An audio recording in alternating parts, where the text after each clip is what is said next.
All right, good evening, everyone. It's the Legislation and Committee of the Whole meeting. Today's January 4th, 2023 on Wednesday. The meeting is mainly for proposed ordinance number 21, an ordinance amending the section 2-13-53, conditions for award of municipal contract of the City Code of Ordinances. It is sponsored by Councilmember Friend.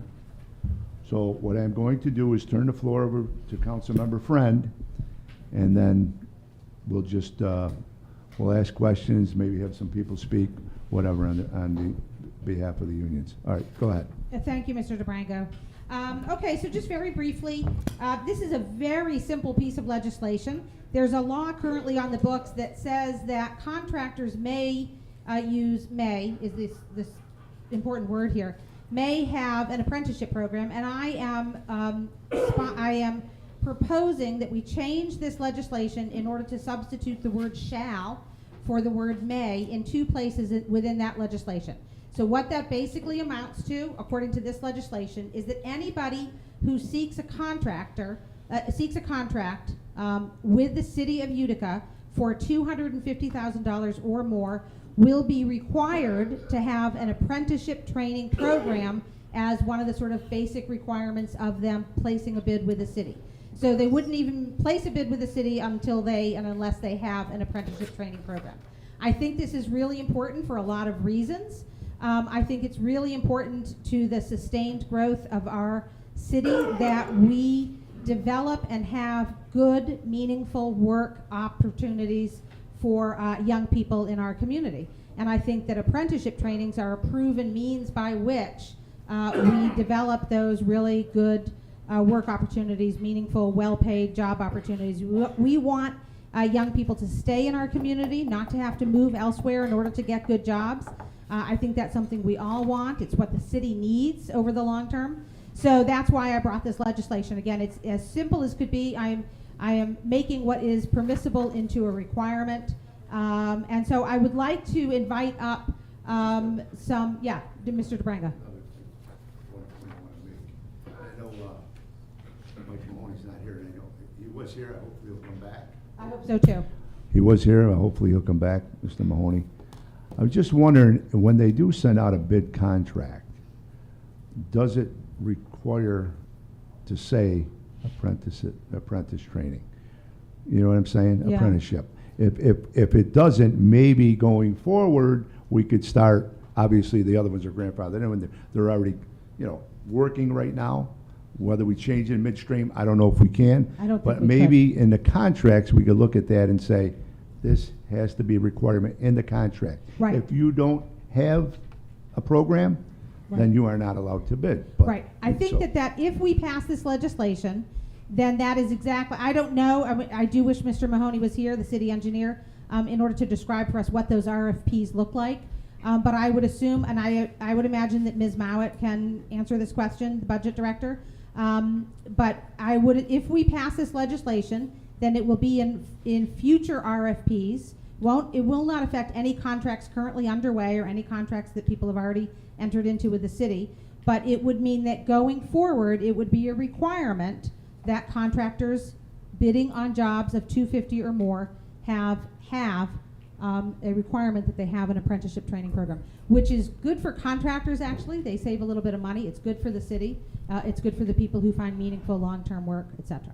Right, But and it's good. Exactly right. Yeah, and you get the kids coming out of high school and college, and they want to build their skills. They may not be book smart or whatever it may be, but they have the skill set and train under professionals and make a good life, for themselves. Right. That's not a bad thing. I'm all for it. And with all the obviously. growth that we're currently experiencing, and that I think that we can reasonably anticipate in the next couple of decades, this is the moment. Maybe in fact a year ago was the moment, but a year ago is a year ago. But this is the time, I believe, for Utica to really double down on creating meaningful jobs for young people. Right as we're about to grow, people are pouring into the city with their money to develop, and that's wonderful. And it's time to kind of expect contractors to step up their game. Yep. One other thing. Any other council members have any comment? Yeah, I do. So I want to thank all you guys for coming. I really appreciate that. I just want to tell you who I am. I'm Joe Beatrice. I'm the 6th Ward Councilman. And I'm a 25-year, I worked 41 years for Coca-Cola. I'm a 25-year union employee, and I'm a 5-year union steward. So I'm all about the unions. The problem I have with this right now is I agree with her. This is a great program, and we should push this program. But what we should push, this is my 4th year starting the council, I want to know why that we have City of Utica firemen in the union that we're not helping them the way we should help them. We have a DPW that we could have 15 people that we're short, that if it snowed 3 days in a row, the city be crippled. Okay, so before we start to do all this stuff, and I agree with this, okay, obviously it's a no-brainer. We want as many people out there to help, but we need to push this all the way along. We need to have an apprentice program. We need to hire more firemen. We need to have more people here to take care of our city for the people before all this. That's all I'm saying. I support your program, but I'm a little bit confused on the time and why we're doing this right now. So that's all I got to say. Thank you. Anyone else? All right, Heather, would you like to make any comment on the contract or the bidding So process? I think it was just a question of what the RFP, what difference would it make to, how would it be worded within an RFP if, we pass this law? All right.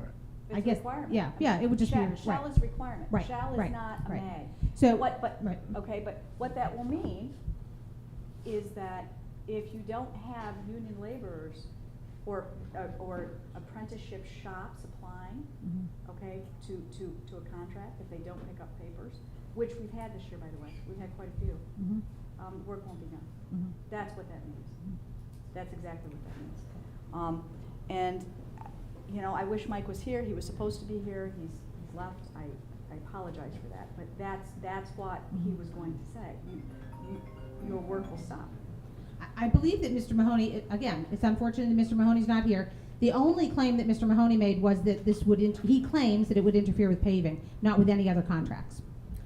Well, so I don't have it, but I had asked for it, and I think I mentioned it to you and Councilman DeBrango and Councilman Miola, to pull a list together of the bids we put out for 2022 and isolate which ones had apprenticeships, right? Because that's data. Mhm. That's what tells you. He's not here. I asked for that to be done. I know it was completed. I don't know where it is, so I didn't bring it. Right. Because I feel that's an important thing to take a look at. What you'll also see, as I mentioned, is that we're not having a lot of work bid on. We're not. We're often having 1 and 2 bids. That's it. That's it. Now, I do believe that for the most part, if not for the whole part of all the work that we've done this past year, the actual awardees, the general contractors, have been utilizing the contractors. I can't say that for sure, but I do know that. Have been utilizing new contractors? Union Oh, contractors. union. Because that's something that the mayor feels strongly about. That have apprenticeship programs? So in fact, Well, I don't know the answer to that Okay. question. I don't know that. Mike was doing the research, not me. because, all right, so that's, and it is unfortunate we don't have that. But I think you need that. Research. And I'm not Right. trying to hold you up. And I think I spoke to Mr. Miola about this, that we would have that for tonight. I think I spoke to you about that, Mhm. because I thought that data is data. Right. Right? We can all make suppositions. Right. But when we started taking a look at, well, I've known it, because our bid numbers are so high, where we used to have 7, 8, 9 bidders, we've got 2. Mhm. And sometimes we've only got 1. And so, to some extent, what will happen is work may cease here in the city. Is there a way to get to where you want to be and also make sure work continues? Perhaps. I don't know the answer to that. But without having the data in front of us, we don't know the answer to that question. So, yeah. Councilperson Mule. First off- Microphone? Thanks. First off, Carmen showed me a piece of legislation that I wasn't aware of until now. There was a piece of legislation that was priorly voted on by this council that did have the word "shall" in it. Okay, don't know what happened to it. They're watching a video in the back to check the meeting right now. I asked them earlier Yeah, before. they're on it right looking now. at it now. It might have been in 2018. No, 2017. 2017. 2017? Yeah. Okay. And of course, Councilman Marino had an announcement with the union gentleman in back of him. Of course, there's an introduction of that announcement. So that tells me that, that we have to check out the actual council meeting. Secondly, is there a possibility, I understand what you're saying, if the union people, union shops do not vote on it, is it possible we can open the door on the second? You vote on it or bid on it? Don't bid on it. Okay. Is it possible we can amend the legislation to open up the door and give it to everybody if they don't want to bid on it? So we gotta get the work done, number one. Right. Right? So I'm giving the union shops the priority is fair. Opening up the door after to everybody else if they don't bid it, but if they bid it on the second round, of course they get first dibs. Does that make sense to you? To get the work done. I think that's an option, yes. Councilman, what do you think? Yeah. listen. I wanna get this work done. I know when you go out for an RFP, whatever, you announce it, you put it in the newspaper, on See, online, and the whatever it may legislation- be. So everybody has competitive bidding. You give them the specs, they look at it, they can see if they meet the requirements. If they meet the requirements, they're allowed to bid on it. When they bid on it, I think the municipality has to go with the lowest bidder unless there's something in that contract to say, we've had issues prior to with the lowest bidder. They'll go to a second or third. But that's what I believe happens in the bidding process. Now, you're saying, like, I'm gonna throw out, Just throw let's out say example. Valley View, you went out for a bid short with Valley View. Yes, Right, how many bidders did we get? 2, One. 3, 4? one or two, yeah. Okay, One. so we didn't get many on that. It was like a $2.8 million contract or something, so we didn't get many on that. So what I'm trying to say is, they're out there, but I think we have to put the line item in there that they have to have the apprenticeship program. We have to put it in our contract, Right. and that would qualify them to bid on the contract. Mr. DeBranco. That's what So, I'm right. saying. Can I Now, just- is it legal? I don't know. Can I just say Ma'am? one thing, though? So, one thing I did ask Mike to take a look at last week was the way that this resolution law, whatever it is being recommended. Ordinance. It states in there that they must take advantage of the program. It doesn't say they must have one. And so I think if to getting to the point of where you want to be is that they take advantage of apprentice, if you're hiring someone that's taking advantage of, so I'll give you a great example. If you have a plumbing contractor that has an apprenticeship program and a GC takes advantage of that, right? Does that fall within the criteria? So I don't know our law department isn't here, to be able to So answer you're that saying question. the GC may not have it, but whoever he subcontracts it Yes. to has it? Yes, Okay. but Can I- I don't, but that's the way it's written. I'll read it. Pursuant to section 816-B subdivision 2 of the New York State Labor Law, the city of Utica shall require, prior to entering into any construction contract, that such contract contain apprenticeship agreements appropriate for the type and scope of work to be performed that have been registered and approved by the Commissioner of Labor as provided for in section 814 of the New York State Labor Law for contracts in an amount in excess of $250,000. I don't know what you mean by take advantage of. This says if you're going to bid on a contract of $250 or more, you must have an apprenticeship training program. Not take advantage of. I don't know what that. Councilperson, are you aware of how some GCs work? GCs don't do all the work themselves. Of course, they subcontract out. That's right. That's That's what my she's- point. That's what That's she's my trying to point. say. Okay, so they may do none of the work. Okay, so if the GC has the apprenticeship program. Right. And the GC, the sub does and the GC does not, does that preclude the GC? All I'm saying is, I think those are those kinds of nuances we need to make sure before we just make an assumption that that's what it means. I'm not against this. All I'm saying is, I don't know that we've had anybody that can answer those questions. I think you're clearly against this. You've I'm said not. No, I'm you've not. said all work will stop in the city. I didn't say all work will stop. If you listen to me, what I said was, we had, in 2022, we had multiple bids where we only had 1 or 2 bidders, where we normally have 7, 8, or 9. Okay, now you could say perhaps it's because the hospital work is going on. It could be perhaps other work is going on. It could be perhaps we don't have union laborers here. It could be a variety of reasons. I don't know the answer. Okay, but all I can tell you is that when we took a look at it, we couldn't isolate that we would be able to do all the work that we did this past summer without it. But if I'm we don't, dealing with right, data. right. You're dealing with assumptions. I'm dealing with data. Actually, no, you haven't brought the data. You wish you had, but you didn't, because it hasn't been provided to us yet. That's So right. you're not dealing with data. What you're dealing with is a hypothetical that if we pass this law tonight, we won't be able to, that we will no longer get certain contracts. That's actually the hypothetical. That's the assumption, And right? you're saying we will. So you see. you're I making didn't an say we assumption. will. I said we would. Yeah. So I'm I saying. would All like. right, we at don't this want, we don't point- want to argue that. Right. What I'd Could we like to do bring up now, Mr. are you DeBrango? okay for a couple Absolutely. members to speak? Yes. I would just want to, I just want to put a time frame on it. Normally, we have 3 minutes during our council meeting. I'll allow 5 minutes for each member. You know, try to limit it to maybe just the heads. Do they want to use? You There's want a them lot to of use people the? here. Do you want them to Okay. use the podium, Yeah, Mr. DeBrango? yeah. This way they're on mic and the viewers could hear what they have to say.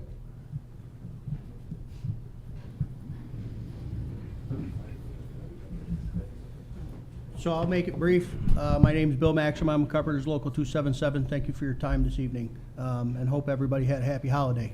I can answer some questions. Please understand, this is not a union, non-union issue. There's a lot of contractors that are not union that participate in a state-approved apprentice program.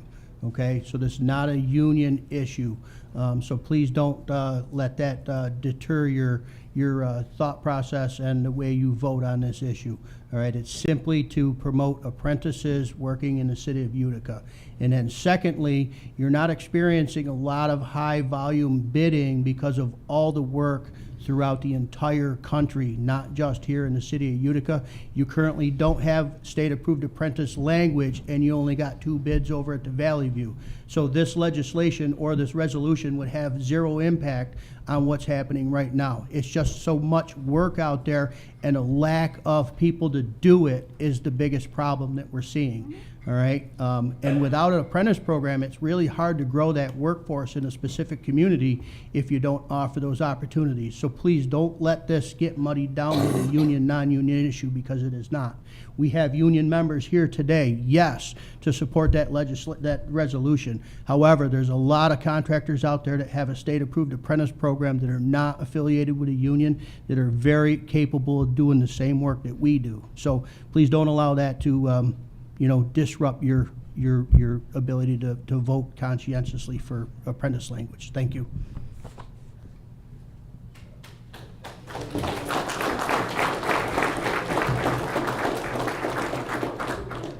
I actually, in the name of time, I wrote down everything, so my thought process is kind of laid out properly. My name's Ian Williams. I'm a council representative with the North Atlantic States Regional Council of Carpenters, and I am one of 2 apprentice coordinators for Local 277. Get closer Oh. to the mic. Thanks. Does it come off? I don't know. I'm sure it will. Well, it's kind of taped down, but I'll lean into it a little bit. All right. I apologize. So I'm one of 2 apprentice coordinators for Local 277. I would like to say that utilizing local labor is extremely important in sustaining the economy within any municipality. People that are able to work where they, people that are able to work where they live are much more likely to stay where they live, pay taxes where they live, and spend money, shop, right, visit local restaurants, buy gas, eat, and so on, which contributes back into your local economy because they're paying back in, paying taxes, and buying things where they live and work. When a workforce is brought in from outside of the area, of course, money is still spent locally on gas and food and things like that for the duration of the time that the project is actually under construction, but not the entire time. And there is often little to no regulation as well on how the workers are being paid when the work is subcontracted through multiple employers. Oftentimes the workers are unskilled and paid in cash, where there's no taxes being paid in, being contributed back, and no protective insurances for the workers in case of an accident. When work is done, they leave the area and the money leaves with them. They take it with them, it's gone, which leaves the burden back on the taxpayers, right? Your community. Apprenticeship programs are vital to training a skilled workforce and also help to regulate contractors so that this happens far less often. It's become very clear to me and a lot of people, especially over the last half decade or so, maybe even a little bit longer than that, that the younger generations coming up now, who are the future of our workforce here, they do not want to travel to work. They want to work where they live. The combination of that mindset, plus the inflated cost of gas and food and everything that you're seeing right now, makes it very much not affordable for them to leave the area to have to go to work. So people don't want to and can't afford to work at an entry-level wage when they have to travel long distances, especially when that type of work, the work that they're doing, is potentially dangerous physical work, which is what we do. So having apprentice language in town and city contracts anywhere is a convenience it's convenience to everyone. It's a convenience to the apprentices who are trying to learn their craft and provide for their families. It's a convenience to legitimate contractors who are tax-paying businesses and who are helping to train the future skilled workforce by employing apprentices and building the infrastructure and places like hospitals, schools, rehabilitation centers, restaurants, housing, and everything that we utilize within our communities. And it's a convenience to the taxpayers who often help to fund those projects, especially prevailing wage projects. Excuse me, I lost my spot. So the apprentices that are working on those projects, and a convenience to the taxpayers as well, excuse me, because they're the ones that are funding the local IDAs, right? Where's that money coming from when you're giving out tax pilots, exemptions, and things like that? So having said all that, I would like to conclude by saying thank you all for your time, and especially thank you for supporting this if you do decide to. And I'm sure all of the apprentices in this room that are traveling outside of the area for work will appreciate it as well. Thank you.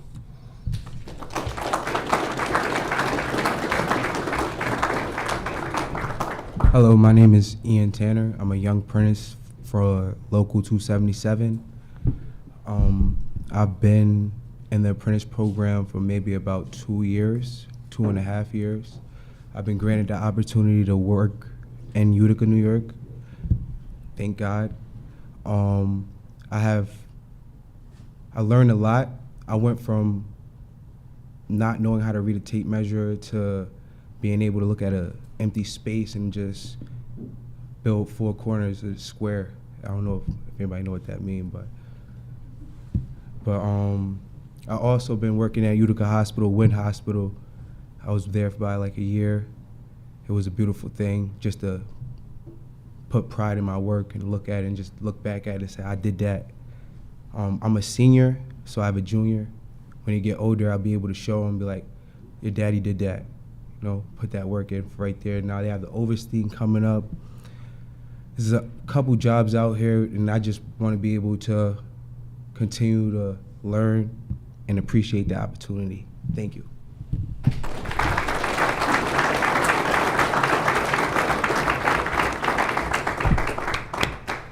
Good evening. Thanks for letting me come and speak again.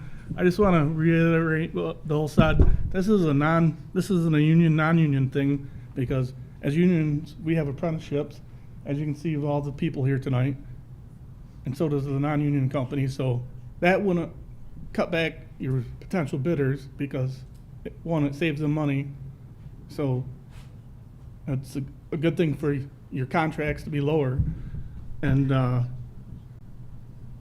I think if you change the law to shall, you're going to give the future workers of Utica a chance to learn something, to live here like Bill said, and have a future. But if you don't, how do you know it's an accredited New York State apprenticeship program?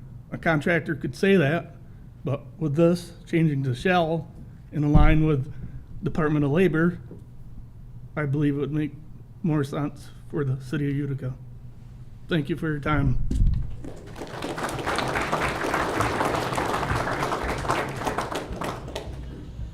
Good evening, everyone. My name is Carmen Acatera, Assistant Business Manager for Labor's Local 190 out of Albany, New York. I represent the Utica area.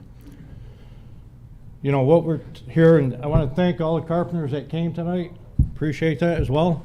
But what we have here tonight is at stake, okay? This was voted on, okay, August 15th, okay? This was proposed right outside here on the stage with the press was here, I was here, Billy talked, Tom Zalaka was here, Tommy Carcone of the firefighters. Here's a 2-page document was proposed to this common council. 3 of the members that are here were on the board at the time, and it was passed. What are we here for? With the shall. Okay, the shall is in this document, okay? Where, how it got changed to maybe, I don't know, okay? All of you as common council members, you know, you all have to think about the community. It's not about union and non-union, it's about the community. It's about people here that live in Utica. It's about contractors. We have 90% of the contractors belong to the apprenticeship program.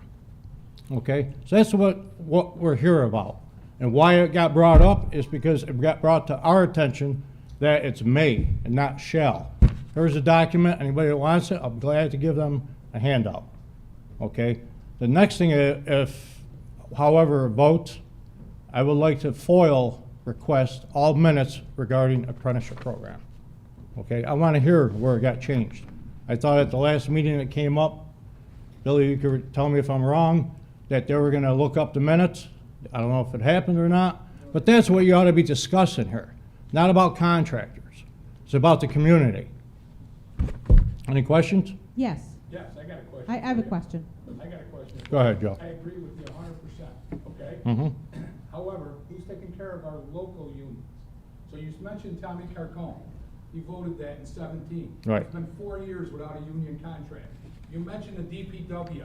We're 20 people short. And obviously, you could see anybody out there. Well, where's your representative? Wait a second. I'm the kind of guy that was a union steward Yeah. and would fight like you. And I'm all for that. Okay. But I'm elected to this seat by the people of Utica, okay?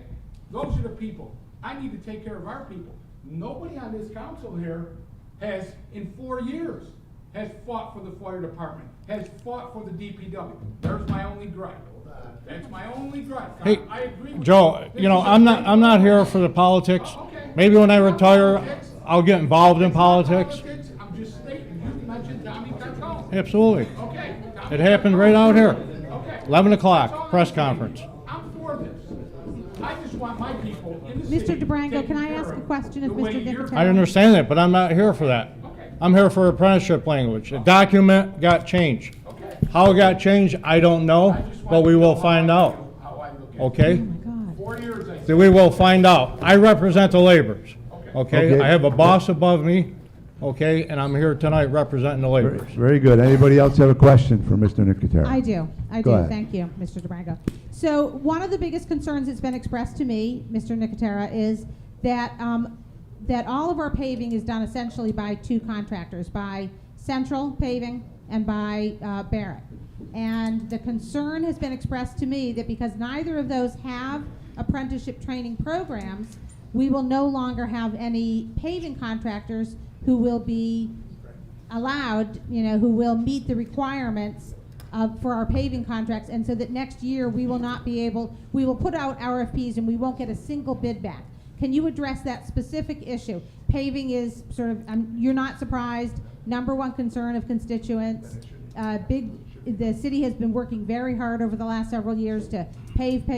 We've gotten a lot of great paving done.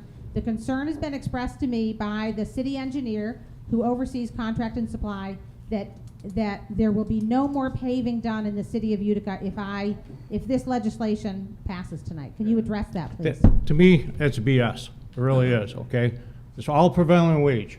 You mentioned 2 contractors. You're telling me there's no more than in your program at 2 contractors? Are these jobs going out sealed bids? Really? You only got the same 2 contractors. You're calling those 2 contractors part of the program. You know, no one's ever reached out to me looking, we got Keller, we got Economy Paving, Costello Paving. Also, W.D. Malone, Callahan, okay? Those are regulars. They all have apprenticeship programs. I don't know, I don't understand what you're saying. 2 contractors? I hear you. But it's prevailing wage work. Right. You must go out for sealed bids every time you get a project. Yes. You can't just hand it to Correct. Larry. It's impossible.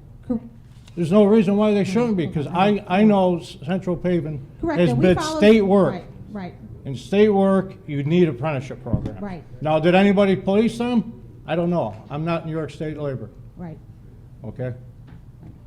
So part of one of your responses to that is that Central Paving bids on state contracts for paving, and the state has a requirement that all Absolutely. state contractors have apprenticeship training programs. Right. So, and if any contractor we use already bids on state programs, they should be all together good to go with this new law, right? Absolutely. Right. Absolutely. Barrett is a huge contractor. Right. They gotta have it. They have to belong to the Empire Contractor Association in Frankfurt. Right, okay, all right, thank you, Mr. Nicotera. All right. Anybody else? Mr. DeBrango? Thank you. Can I use your response?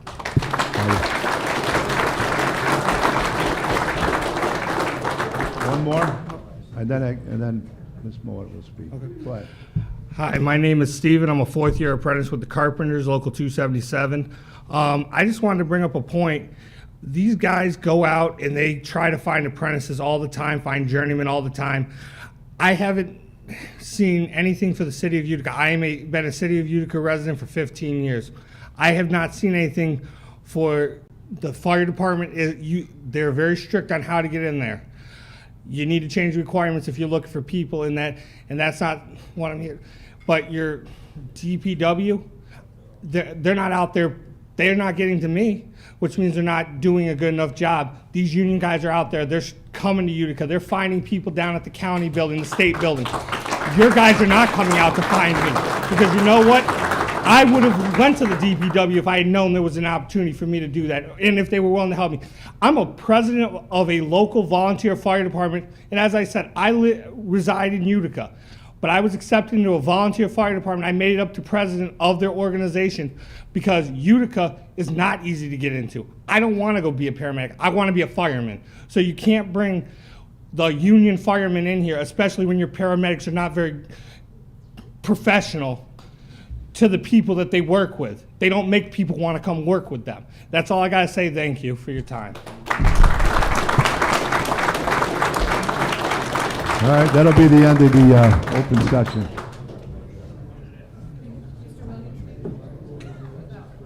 Heather? Yeah, I just want to mention something.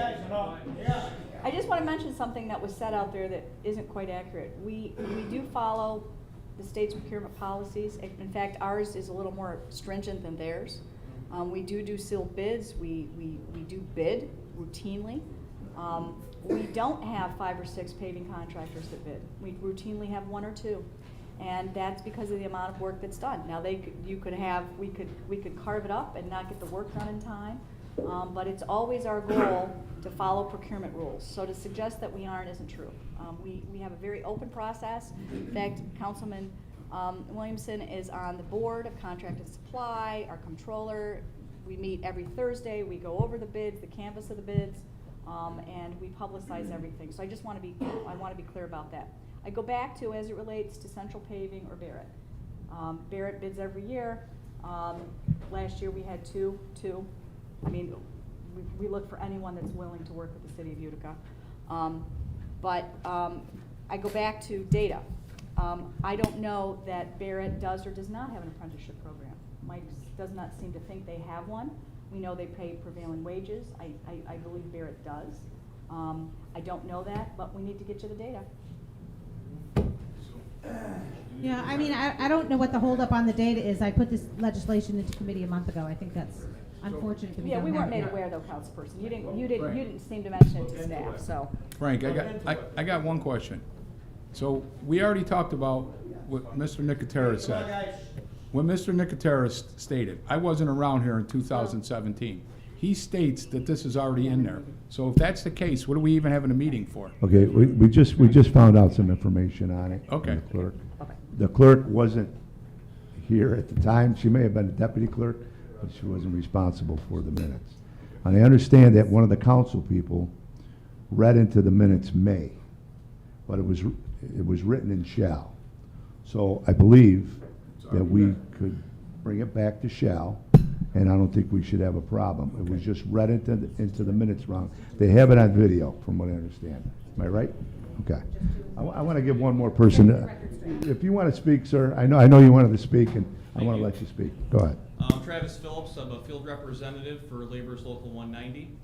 Just want to say thank you guys very much for, speaking with us and taking our, comments about this issue. And we look forward, to having a continued, good relationship with the city of Utica. None of us know how this got changed. We hope it can get changed back. On the comments of, seems like the union, non-union thing, that's certainly, like everybody else has said, that's not what this is about. I'd love to hear, if Barrett and Central Paving are a part of the apprenticeship program through the state already. I mean, I think that's something everybody here needs to know. Because there's no use of, arguing that that's the only two contractors you had bidding on things, and, that's your only argument for not passing this legislation, amendment.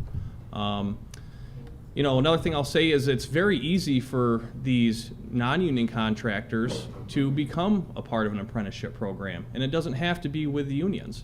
So that's not like, it might be a tiny speed bump, but that's certainly not closing the road down. It's not stopping any work. So I don't think it should be discussed in that manner.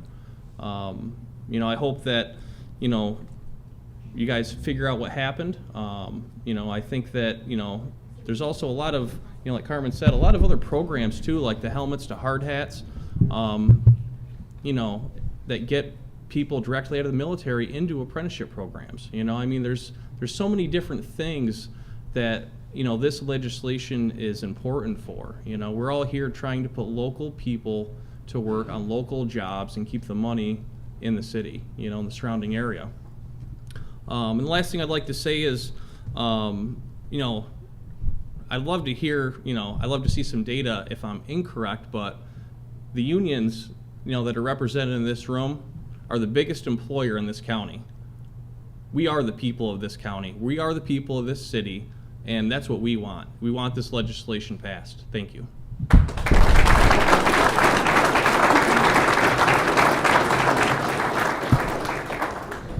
All right, is there anything else anybody wants to discuss? I think we're all done with this subject. We're going to look into it a little bit deeper. We have 10 minutes. Councilperson Friend, are you okay? Yeah, I'm good with this. I'm sorry I stepped out of the room. I was trying to sort out this question of what happened back in 2017. If the intent of the council in 2017 was to pass a law that said shall, and somewhere along the way, there was some confusion or something, somebody read something into the minutes differently than they intended, then this is our opportunity to set the record straight. Mr. Nicotera has a copy of the legislation that says shall. I spoke to Mr. Marino. He clearly intended for the legislation that he passed in 2017 to say shall. If what this comes down to, and I'm not completely clear yet, is that when somebody read it into the minutes, they read it wrong, right? In just two words in two places, then this is our opportunity to very simply set this record straight. And Yeah, the only thing we have to worry about it, was it amended, but we don't, I guess it was not, correct? It was never amended, it was intended to be shall, and it was never amended. No, he didn't make a to motion. May. He did not make a motion to amend, but he Okay. read into the record as read. He said this is a very important All right. part, you can review it. And he used the word may, All not right. shall. That's good enough for me. so it sounds like that was just a slip on his part at the time. passed, so what are we doing? Well, so we'll pass it again, and it'll all be quite clear. Because Well, what he 'cause it's read in the- into the minutes It is in the record has of legal shall. precedence. All right. What he read, that's why we sometimes correct, I wish the judge were here. Okay, what we'll do, hold on, what we'll do, That's Councilman's It's original not, he doesn't have a copy. certified copy of it. That was the, All right. yeah, that was the proposed version. I do wish we had the judge here. It sounds, Yeah, the that's what reason I I wanted to think is suggest. because if it got read into the minutes, the incorrect version, that has the legal weight, because it's, and that's why we sometimes go to a lot of trouble to read things into the minutes very carefully. So that's why it seems to me, Mr. Williamson, we might as well go ahead and simply amend the legislation. I don't know. There's a lot of unknowns already. I mean, they brought up a lot of good questions. I mean, Ms. Barrett,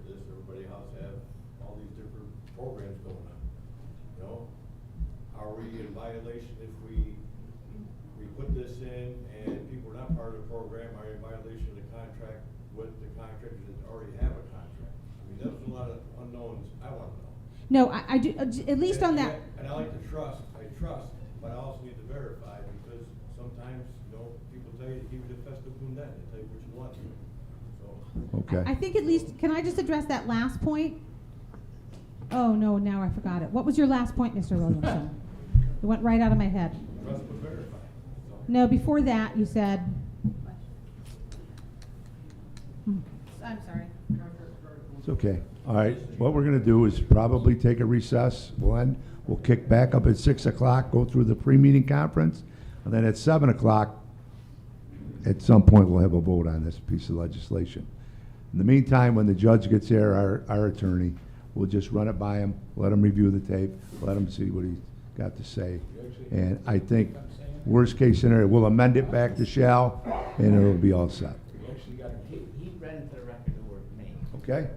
When what was written before him was shall, That's and correct. he didn't formally amend it. But if you listen to Best the way case he read scenario, it, I he said bet. this section is very important, and he read it slowly. Mhm. So I'm just telling you, you go look Yeah, at it yeah, yourself. yeah, I believe you. You go look at yourself. Yeah, we could review it on our break. Absolutely, I want everybody to review it. All right, very good. Recess. Be back at 6 o'clock, 6:05, somewhere in there. All right.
start with ordinance number 1, the legislation to be discussed in our pre-meeting conference, City Common Council, January 4th, 2023. Our first piece of legislation is an ordinance authorizing the sale and disposal of some surplus equipment. Looks like 2 pieces of equipment, a scissors lift, and miscellaneous from the IT department. We usually have a list from the IT department. Do you know, anybody know what specific items they may We be? have a memo, there's a memo. There is a memo. With pictures and whatnot. There's a memo attached? Yes. Well, it wasn't attached, it was in a separately clipped. Would Well, you, it's attached to the memo, right? Yeah. Yeah. is there a possibility, did all my colleagues see that memo? Because I didn't. We all get it? I didn't get it. Guys are up. It's on another piece? Oh, I got it. You got it? That's the scissors lift, but what about the computer stuff? It's in there. It's in there too? It's very surplus looking. Okay, council members, if you'd like to look at the equipment that is being discharged, I'll give you a few moments. If there's no questions, we'll move to the next piece.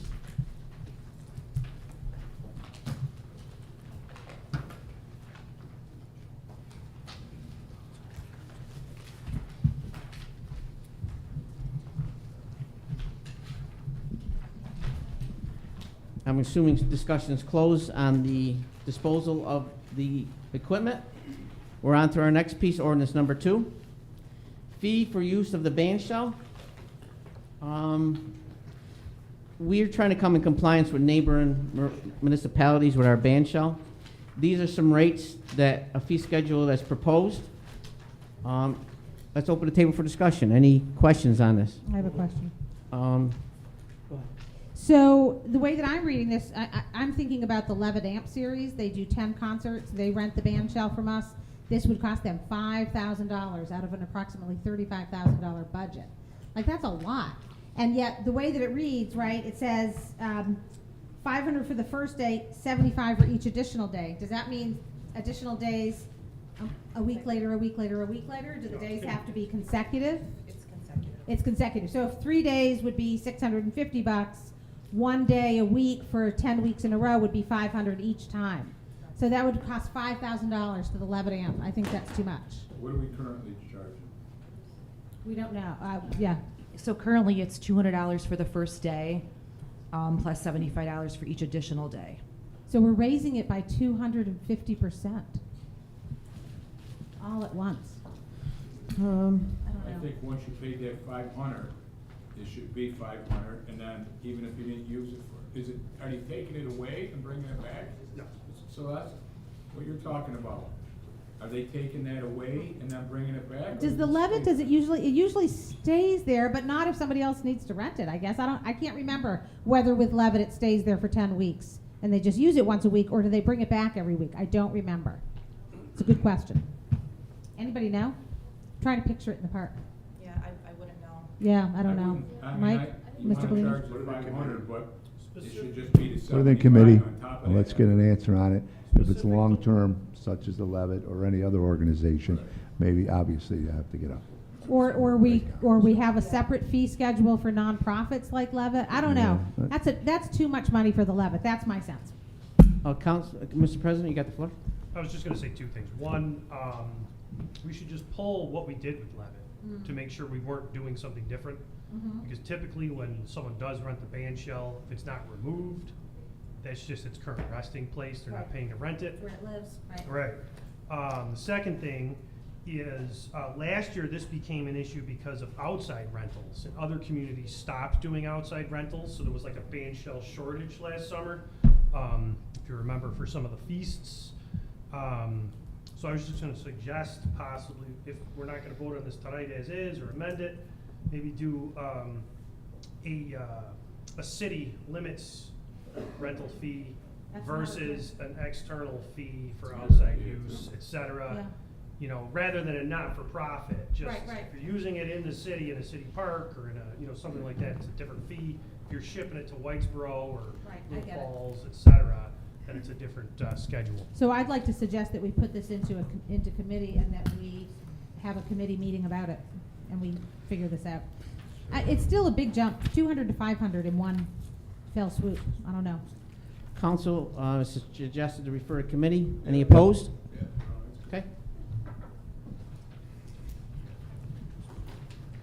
Discussion is closed on legislation number 2. Legislation number 3 is the reappointment of Ronnie Gaetano to the Ethics Committee, Ethics Board. Any discussion? Is there some requirement that the ethics board have a certain mix of people with regards to political Yes. parties? Our mix is correct. And The are mayor- we currently meeting that? The mayor's mix has to be changed. Okay, so this is about our appointment. Absolutely. And the way in which the legislation is written is that the mixes are particular to each body. Council, Mr. the minority Williamson, is that- leader went over this with us, and Okay. the mayor's appointments have to be ratified.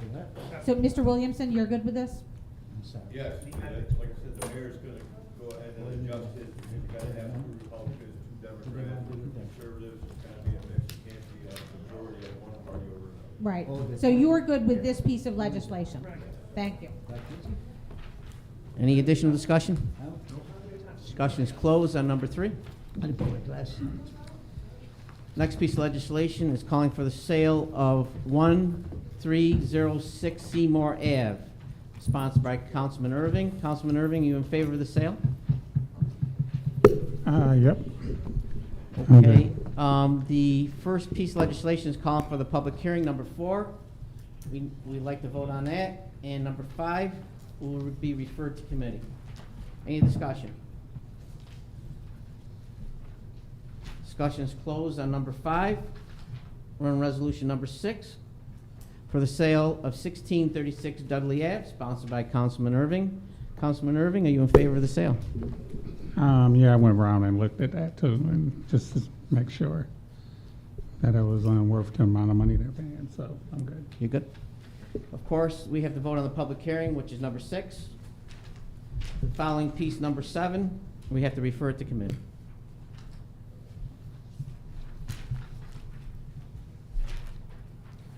All right. Our next piece of legislation is sponsored by Councilman Burmaster, calling for a public hearing for the sale of 948 and 950 Fay Street. Councilman Burmaster, are you in favor of the sale? Yes, I am. Of course, we have to vote on the public hearing, which is number 8. And the next piece of legislation is an ordinance number 9 for the sale of the property to refer to committee. Our next piece of legislation is resolution number 10. Calling, is that the same address? Bob, ain't that? There's 2 lots. There's 2 lots? The lots into 2 lots, right? They s- That's why it's number 2. Yeah, 2 lots. So they split the property. Property used to go this way, and to accommodate the new owner, it goes this way parallel with the backyard. Yeah, Otherwise, one would have owned a piece of property and would have been in the back of somebody else's house, and then the other person would have owned the property. They redrew the lot lines, so there was 2 initial lots initially, and then they restructured the lots and redrew the lines. So there's still 2 lots, they're just drawn correctly so that they each are not really overlapping in a weird way. Very good. Very good. Councilman Burmaster, you in favor of the sale, sir? All right, council members. Of course, we have to vote on the public hearing, which is resolution number 10. The next resolution is number 11 for the sale of property. Refer to committee. Our next piece of legislation, sponsored by Councilwoman Aiello, for the sale of 714 Blaine Dinah Street. Councilwoman Aiello, are you in favor of the sale? Yes, I am. Okay. Number 12, we need to vote on for the public hearing. The next piece of legislation, number 13, refer to committee. The next piece of legislation is sponsored by Councilwoman Aiello for the sale of 1106 Park Street. Councilwoman Aiello, are you in favor of the sale? Yep. Okay, number 14, we need to vote on, which is the public hearing. The following legislation, which is number 15, goes in committee, refer to committee. Our next piece of legislation is sponsored by Councilman Burmaster for the sale of 1207 Blaine Dinah Street. Beatrice. Councilman Beatrice, you in favor of the sale, sir? Yes, also. Okay. Vote on number 16 for the public hearing. Following legislation, refer to committee. Okay, now this one's different. We have another sale of a lot on Lafayette Street, which is the Mohawk Valley Health Systems for the Hospital Wind Hospital. This is the first time that I'm viewing it. Can anybody give me an update on the Lafayette? This is the sale of the street. We're actually selling the street. It's part of the, it's in front of the hospital. Yeah, it's the street. It's the street that will be no longer. So we're just conveying the ownership of the street. Correct. Yeah. Was that correct? Yes, it came from you, came from you. Councilman Williamson, are you in favor of the sale of the conveying of ownership of the street? Yes, so. Okay. Vote on the public hearing for number 18. Following number 19, refer to committee.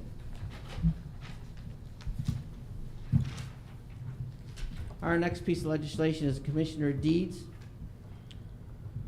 How do you say it? Barcoloni? How do you say that? last name? Marancini. Barangini. 1128 Wetmore Street. She's a county employee. Any discussion? Discussion's closed on the Commissioner Deeds. Our last piece of legislation for the public hearing, for our committee of the whole. I'm sorry, I'm thinking committee of the whole because I got to take something out. Dickie Frank, this is very good. Councilman DeBrango, Councilman Irving, well done. Gentlemen, if the council doesn't mind, if you gentlemen don't mind, I'd like to sponsor that with you. Okay, why don't we do it? With the full council? Yeah, we'll be Okay.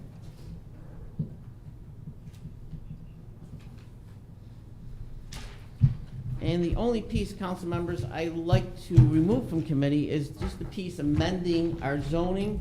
It's ordinance number 6. It's just doing the 2,000-foot perimeter for the convenience stores. So this is number 6. It's number 6, dated 9/21/22. It did pass a public hearing. It had a public hearing. It just, we held it because of the different zoning that was going on. Is there any discussion on the, moving this tonight? I thought we already had something like this on the books for neighborhood convenience. No. Okay, I'm fine. Any additional discussion? Okay, discussion's closed. We do have a few minutes. Is there any other business we'd like to discuss here at the council? Councilman DeBrango. Yeah, I think now that we have the city attorney and our attorney here, maybe we could just go over what we talked about earlier in the committee of the whole meeting. Which piece of legislation would you like to go on? Let's see, the piece regarding The apprenticeship training program. training program. Councilman, you have the floor. Would you like to ask our attorney some questions? Yeah, I'd like to just get some legal points and then see if we could, I know there was an issue where, you can't supersede, what I'm hearing, you can't supersede the New York state law. So, Judge, is there any way you could kind of give us a briefing on this? Yes, I believe the one in committee is 21. Could you get the mic? I'm sorry. Thank you, Judge. Yes, Your Honor. That's on. It's amending section This thing won't- 213.3. Okay. The legislation in committee is 21. No, 21 isn't properly drawn because it cites the state statute, but we can't amend the state statute, number one. Oh. And we already have the statute that the councilwoman is speaking about. She obviously looked at 21353, where we do have arbitration, we do have, apprenticeship in paragraph I, paragraph I, which is apprentice training agreements, and there's subdivision 1 pursuant to 816B subdivision 2 of the New York State law. The city of Utica may require prior to enter in any construction contract, et cetera, any contract in excess of $250,000. That is already the law in Utica, and it's under our statute. So our statute would be the proper statute that we amend. We don't amend the state statute. Now, there's another question that arose between Mr. Brown and I, when we met Tuesday, I didn't write this statute, this piece of legislation, and so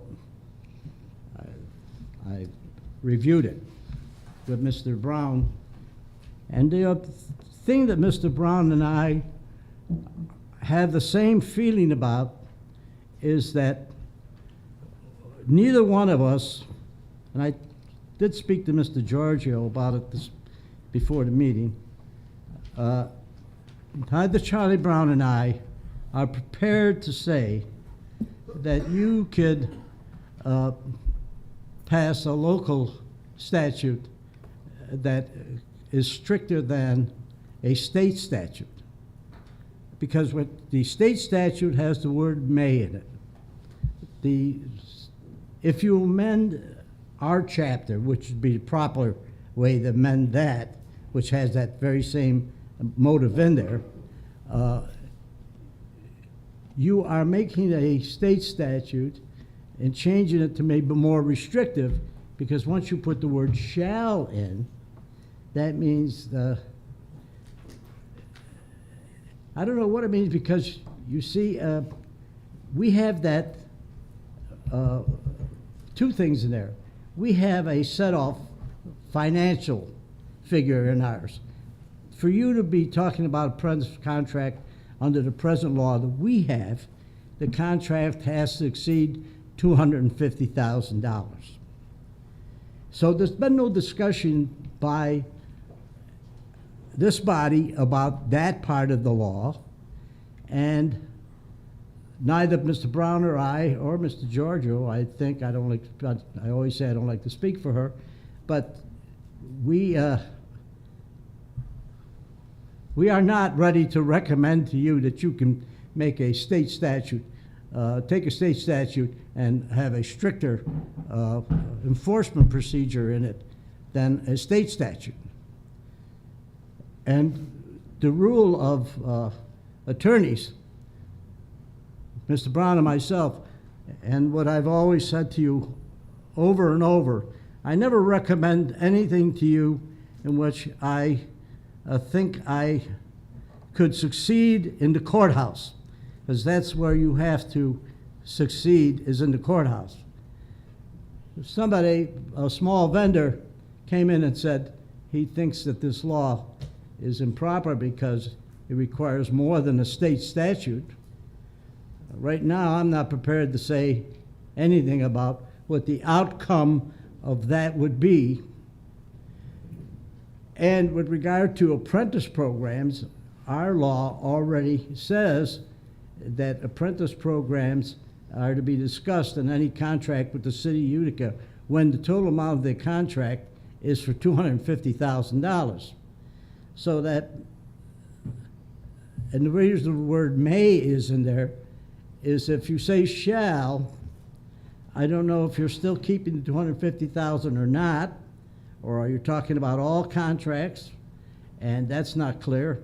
And of course, you know, when you put a provision in a contract of shall, that means shalls you have to do it, and an apprentice program then will be absorbed by the taxpayer, because the vendor who does the contracting and makes the bid, if he has to, by law, our law, say you have to have apprentice programs, the cost of the apprentice program, he's going to pass on to the taxpayer because the contract will be higher.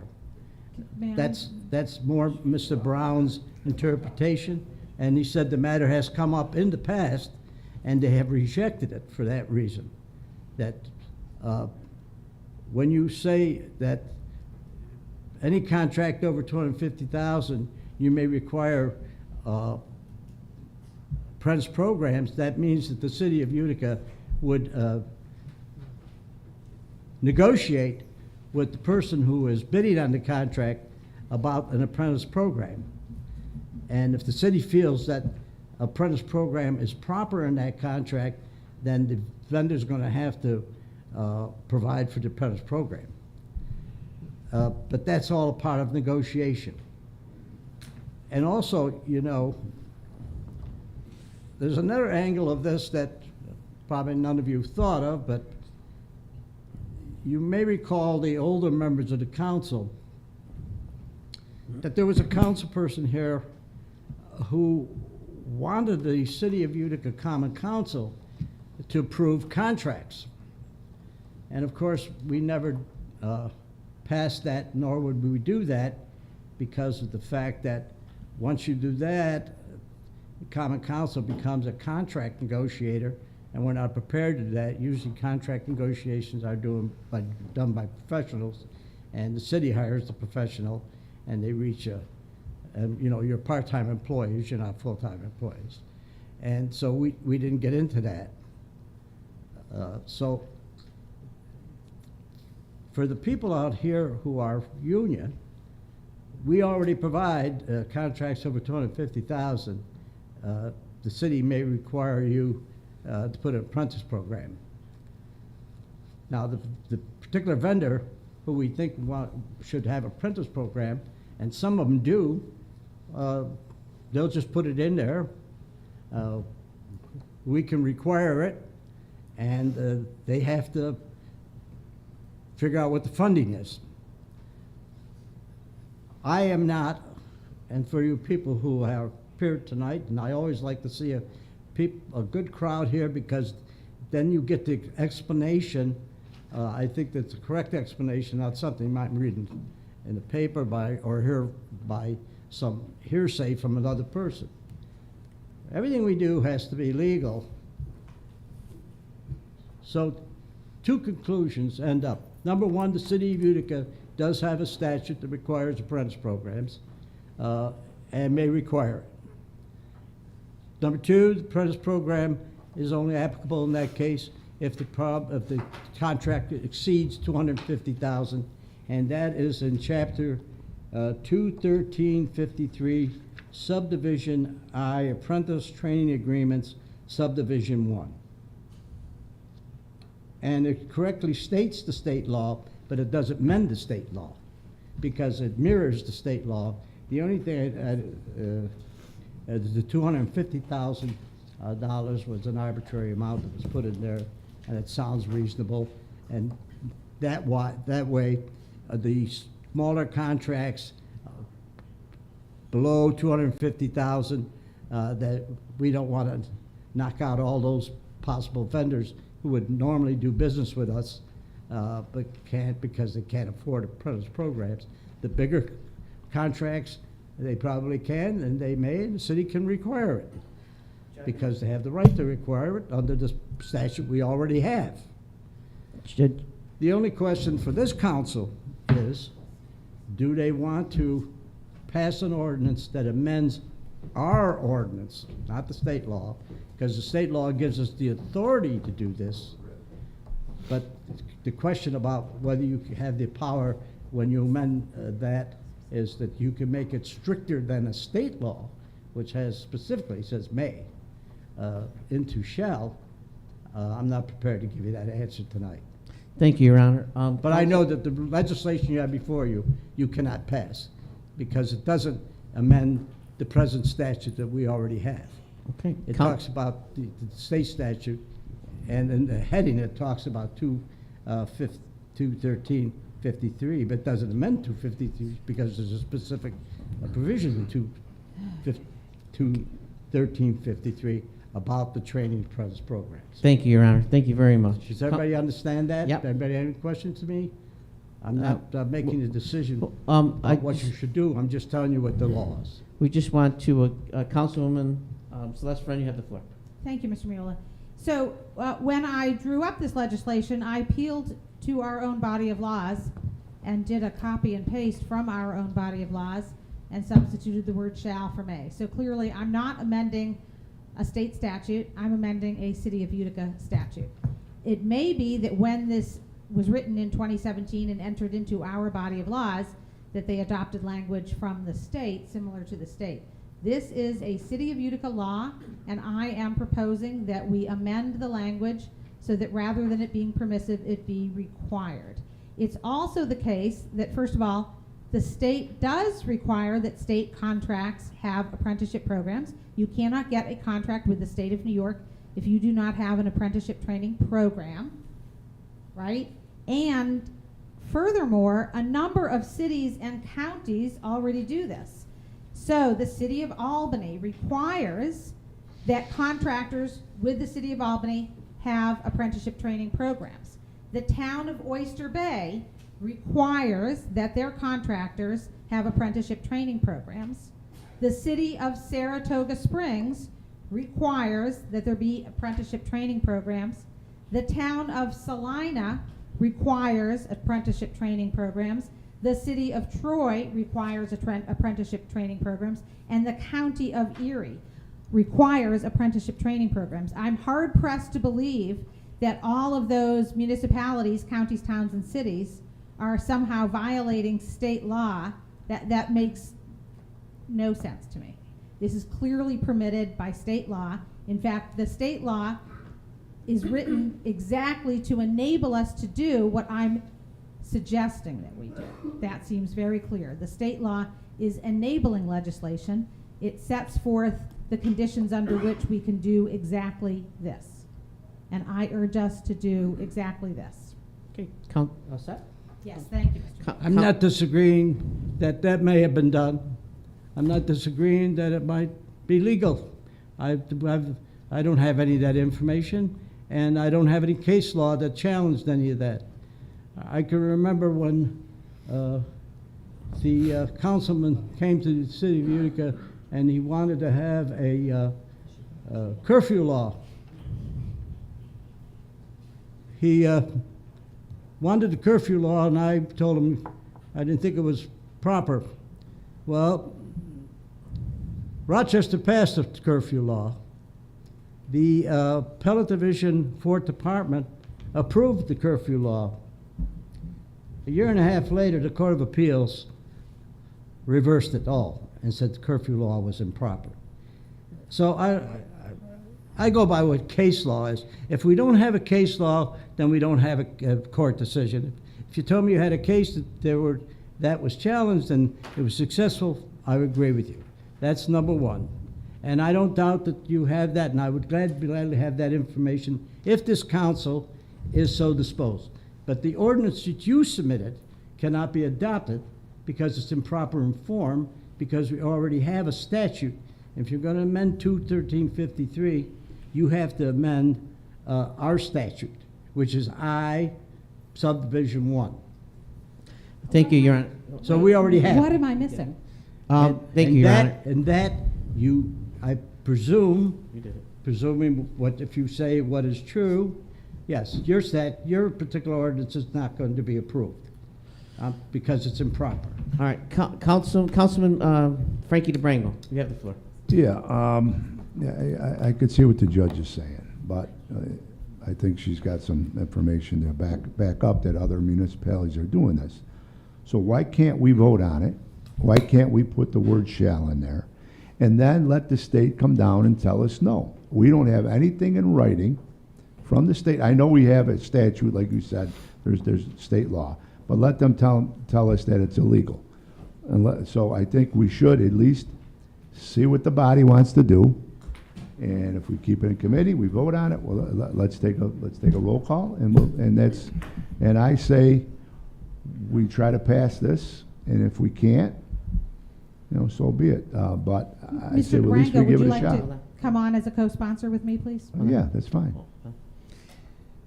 Councilman Beatrice, you have the floor. Yeah, so at the end of our last meeting, we talked about how in 2017, this was already passed. What am I missing now? The information that the gentleman, Mr. Nicotera, had Right. was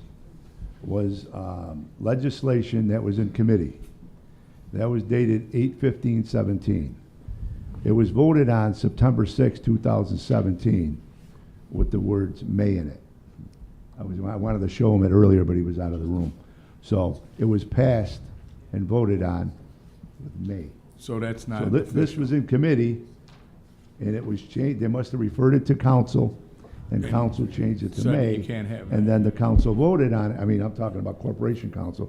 Council voted on it, and they voted They took the word may. to accept the word may. May.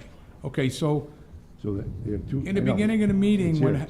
in the beginning of our meeting, when Heather was here. But I'm willing to, Okay, but in the beginning of the meeting, when Heather was here, she was saying that Mike Mahoney had the information and wasn't here. What would be the harm that if we got all the right information and then voted on it? So it seems like there's a lot of questions here. Our council's telling us it's not legal. yeah, listen, if you want to put it in the committee, put it in the committee. But I'd say, let's see who wants to vote on it. I mean, Okay. that's what we're here for. Okay, any other, Samantha, you have the floor. I just got a couple of questions. Sure. Judge, and maybe you could help me out with this. So the original ordinance is now making it from may to shall, which obviously is mandating that the requirement that you have to have an apprenticeship program through the Board of Contract and Supply. But I guess I'm a little confused how Section 2 could be left the same, because it says the Board of Contract and Supply, when considering whether or not to include a requirement for an apprenticeship program. So, I mean, to me, you're now saying that the Board of Contract and Supply, although we're requiring them, you're still leaving that section in there that says when considering whether or not to include a requirement. How can you leave whether or not to include an apprenticeship program if you're also, in the section before and after, mandating it now that it's required to be entered into that? There's other idiosyncrasies that would need to be realigned as well throughout this and state law to read through it. Well, and that's another thing too. I mean, even for section 815, it refers to it. Contractor shall refer to and adopt. Excuse me. I'm sorry, I'll. No, that's okay. This is another thing that I just wanted to point out. Go ahead, Sam. Yeah, Councilwoman, the 2017 thing, do you have that? Yes. I had it somewhere here. I was reading it. I got it, the one that they voted on. There you go. Oh, it's this thing here. Oh, yeah. Yeah, but that's September 6, 2017. Councilwoman Clausen Tessa, please continue. Sure. So basically, I was just going back to, it says, now contractors shall refer to and adopt apprenticeship agreements set forth in section 815 of the New York State labor law. Section 815 is suggested standards for an apprenticeship agreement. So it doesn't necessarily mean that what they're giving you, you should be mandating that inside that. Right. So I guess if this is going to pass, there's got to be at least a little more discussion for me, anyways. Now that there's a couple of things that I've looked into, because Section 2 contradicts Section 1, Section 3, and Section 3 is also a suggested requirement through Section 815. So I think that if it were to be passed, because I feel like deja vu all over again, that this is the same discussions that have happened in 2017. But I think that if you want to keep that, you should take out may and shall altogether and kind of do what Albany did and say the city of Utica requires prior tenting and tenting agreement, and then also make that amendment on Would section. that be in section 1, hereby requires instead of may? Yeah, so that's what Albany says that, the city of Albany requires prior tenting to an agreement, so it doesn't even have that may or shall in there. But the other thing is too, I guess you can't pass this as is, because I still don't understand how you're giving the Board of Contract and Supply the Levity? chance to say we're not including it or including it into there. So I think that would have to be amended as well. And the only other thing that I would say is maybe take out contractors may refer to, because that section is still a suggested standard for an apprenticeship agreement. So you can't say, I'm going to refer to this and adopt it when it's just suggesting what they're asking for. So those would just be my suggestions. And Well, Councilwoman. 1 minute, Judge. Judge? 21353. One minute. Just a second, Okay, Frank. go ahead. 21353 is 1, 2, 3, 4, 5 pages long. And this ordinance of 2017 adopts what I just read in paragraph 1 with regard to when you can require it. Now, the state statute and ours, every contract where you have an apprentice program, that apprentice program has to be first sent to the Department of Labor, and the commissioner has to approve before you can do it. The state law requires that. So a lot of it, what's in here does pick up the state law, and you don't have this 1, 2, 3, 4, 5-page document, which is 21553. So the only issue before you tonight is whether you want to use the word may and shall. And I can write you an ordinance that amends to 1553, paragraph I-1, or I-1, yes. I can do that, but I'm not going to do, I didn't do that because I'm not going to presume what you want to do. That is why we have these meetings, and we're doing it in front of the public. Gotcha. You, as a council, maybe in your committee of the whole meeting, have to discuss that, what your feelings on all of this are. And if you direct me to do the proper ordinance in the manner you wish to adopt it, I will do it. If you want to have the ordinance that's already in the law here remain as the ordinance, well, then you don't have to do anything. It's just that we can't have an ordinance that merely amends a part of it. This is a very long statute, and I think I was going to hand it out to all of you, but I didn't get here. If we can get a copy of it, Your Honor, that'd be great. Mr. President, Judge, you all set? That's all Can I'll I say just- on that. Mr. President, you have the floor. I'm One going second. to tell the clerk to make a copy of this. Thank you, Your Honor. I still have the floor. Mr. President? I was just curious, I don't know if you have these on you or not, Councilperson Friend, but regarding the other cities and counties who've adopted similar, in towns, municipalities, if you will, who have adopted mandated apprenticeship programs, without necessarily mirroring or using the suggested, state law, okay? Did they then define within their city code what, because I know they did, I just don't have it on me. Did they define what the apprenticeship program looks like rather than referring to the state law, which is only suggesting it? Well, I guess, and that's another question. Because that's what I mean. Can I answer If that? this wants to happen, it's not a simple two-word. It doesn't appear to be a simple two-word. Could Thank I you, Mr. address President. Hold that? on one second. No, that's all. It's, All right. yeah, because that's the other thing I want to reference. Sam, can I have the floor for a second? Sure, go For ahead. That one. So I'm looking at the Albany one, which in some ways is sort of the, it's not a county, not a town, but a city. Right. And it says pursuant to New York State Labor Law 816B, the city of Albany hereby requires all contractors and subcontractors. So very similar, and I would suggest that we amend ours to say mine and Frank's, hereby requires. To get rid of the may, get rid of the shall, and go with hereby requires. And I also think, we could simply cut out number 2 altogether. 2 strikes me as sort of not having any actual teeth to it, right? Paragraph 2. All right, hold on. If you- All set? Or you want to wait until you're... Right. So, but, I mean, Mr. Galimi, in terms of, that's the language that Albany uses is very similar to ours, pursuant to 816B subdivision 2 of the New York State Labor Law. So, that answers your question, I hope. All set, Councilman? In tota- Yeah. well, I'm going to Hold on read 1 minute, through the Mr. whole. President. Hold on I'm one just going to second. say, I'm going to read through the whole thing after this. All right. But I guess Totality. that was Councilwoman? my point to, All to, the and what I was trying to figure out, and I apologize that I wasn't here for everybody's speeches. There was just, some things that I was looking over, to try and make sense of this. And I guess when this originally was passed, I know it was brought to us back in 2017 with the term shall in there. And then may is what came about.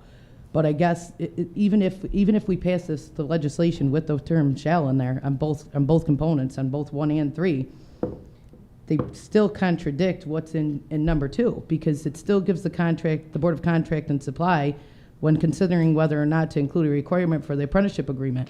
I mean, you're now still giving them the option. So whether you have shall or you have may in there, I mean, they still aren't required to adopt that inside their policy. And I guess if the goal we're all trying to, come together here is to figure out how we're going to adopt and mandate an apprenticeship program, the language definitely has to be cleaned up, because like I said, it did make sense when the term may was in there. The easiest way to Wait, do wait, that. wait. But again, I mean, I think even going back to the judges, I mean, And another thing that, and I guess Mike Mahoney's not here to defend himself either. It said that even in section 5, the Board of Contract and Supply, with assistance of the city engineer, shall regulate rules and regulations for the implementation and enforcement of these provisions and subsections. I mean, it's been 5 years since this law was passed. Have they come up with any rules and regulations that could be included into this original ordinance? And I think that, like I said, I've read this probably 15,000 times since you've submitted it, and it just, now that I'm making sense of each subdivision in there, it's got to be cleaned up. Thank you, Councilman. One second. Stephanie, Corporate Counsel, DeGiorgio, you have the floor. You all set? Yep. Okay. I'm sorry. 1 second. Mr. President, you have the floor. I was only going to reference and build on what Councilman Claus-Montesta is saying is, if this does get changed to shall, then we also have to investigate if Section 815 of the state law, which is suggested, would now also be in conflict, the way we're implementing it, with the 816-B subdivision. Because if we're going to do it, we got to do it right. Yeah. Okay. Yeah. Okay, Mr. President. Celeste, you have the floor. Well, I was going to suggest that we could, in order to meet some of these objections, we could take out the may, not substitute a shall, and instead say hereby requires, the city of Utica, I'm in paragraph 1, the city of Utica hereby requires, prior to entering into. Number 2 could actually go away without affecting anything. 2 is non-substantial. 2 is, there's no there in number 2. So if you're worried that number 2, and I see your point about why number 2 seems at odds with, right, because it's got the whether or not to include is at odds with hereby requires. Let me finish. So then let's just take out all of number 2. And then touch number 2. Number 2 just follows number 1. So there's no conflict between 2 and 1. There's no conflict between any of this. The Board of Contract and Supply is really the person who is deciding whether or not they're going to require apprentice programs. They have the power to do that, but they have to do it for contracts in excess of $250,000 and see what the program's going to cost. I believe the person who's reviewing. You don't have to touch what's I there at I all. believe what's at issue tonight, Your Honor, is whether we, the legislative body, is going to decide to require that contractors be held to this standard, not whether the contract of Board and Supply is. I'm confused again. Who's going to decide it except the Board of Contract and Supply? They're the ones that award property. They're the body that leads for that purpose. The state awarded them the authority. Hold on 1 second. Negotiate with the vendors about a program, what's going to cost, and whether the vendors want to do it, and if there's enough people out there who would be interested in being apprentices. I mean, there's a lot to discuss. That's not a council legislative matter. It's an executive function. That's why you have executive parts of the government. Those law. Board, we don't have to touch anything more than that. Okay, All they know is they may require them, and they may not, but they can't. They don't have to require them. That you're saying, and that's the thing. The only one thing you have to decide here tonight, and the reason why I haven't done anything about it, because that is a legislative function. You have to decide between those 2 words. Or 3. And also, you have to remember that every program, apprentice program, no matter who talks about it at Board of Contract and Supply, they agree with that with the Board of Contract and Supply. That apprentice program has to be presented to them and has to be presented to the state of New York for the Commissioner of Public Labor to approve the apprentice program. You just don't put it in. It has to be approved by the state. Now, when Mr. Councilman Durango says the state tells us about, they're not talking about shall and that, and may. That has nothing to do with that. But we do know that, and I think the union people here know that all apprentice programs have to be approved by the state of New York. Yes. The Commissioner of Labor. All right, council members, Your Honor, we've got 5 minutes to wrap this up. Stephanie DeGiorgio, our corporate counsel, had a word to put in. Go ahead, Stephanie. I just want to make 2 quick points. we're talking about other, municipalities, adopting a similar, ordinance. I just wanna make it clear that they're not all the same, that it's based on what each municipality has adopted. The state law from that section, 816. 816 is not exactly written word for word like that. It just says it may, as it's pointed out in the September 6th, the initial passing of the ordinance and the whereas provisions. It's just a local option, it doesn't compel you. I just wanna make that clear, we're talking about a lot of different things, so each ordinance from different cities is different. I think quickly glancing at Albany, they didn't include contracts in the, in the amount excess of 250,000, so I would just point that out. The second thing is I would stay clear of using the phrase shall. Just colloquially, when drafting ordinances and local laws, that was a phrase used a while ago, and it just is better to use must or may, so it's clear. Or require, it's just better to use those phrases instead of shall. Simply, may I? Simply because shall is just kind of an old-fashioned word, people aren't as familiar with it, they don't really understand the full import of it, yada yada. So better to say requires, because everybody knows what that means. Yeah, okay, that's very helpful. The 8-1, the state, the state statute of, 816B, that is enabling, am I right to call that enabling legislation? The state passes a law that says, here's what towns and cities and counties can do if they like. If they want, they may require contractors to have apprenticeship training. It doesn't say they may require, it just says they may, if they want to, allow for those. It doesn't say may require. Okay. It just says they may, in awarding those contracts, may have those. They're not the state statute does not require apprenticeship. Does it allow cities to require? Does the state law allow cities to require apprenticeship training programs when awarding contracts? I have to read that section again. Would we assume that they do, given that all those counties, towns, and cities I round off have such requirements? I just said it doesn't compel you. It's not an compel. option. It's an option. Not compel. We are It's an allowed to. Allowed to, not required to. We are allowed to by the state. I think the clarification that she's trying to say is, for example, Albany County, the city of Albany, they pass them by ways of resolutions. Okay, so although it may say require, it's still not a local ordinance, which I think that has to be clarified too. Because we're ordaining it, is a little bit different. Albany is an ordinance. It says resolution, be it resolved. An ordinance amending is what I see. An ordinance amending, Part 10, This one says resolved. the City of Albany. An ordinance amending Part 10, Board of Contract and Supply of Chapter 42, Departments and Commissions, by adding a new section 165 entitled Apprenticeship Training Program. Is The that City the of origi- Albany, in common council convened, does hereby ordain Is it the original and ordinance? enact, Section 1, Section 165 of Chapter No, yeah. 42 is enacted to read as follows. The City of Albany ordained this. It is a requirement and has been such for 5 years. They did this in the very same year that you all tried to do this. Okay, the question to the table. Is that the original ordinance from the county, or is that from online, on e-code? Yeah, online,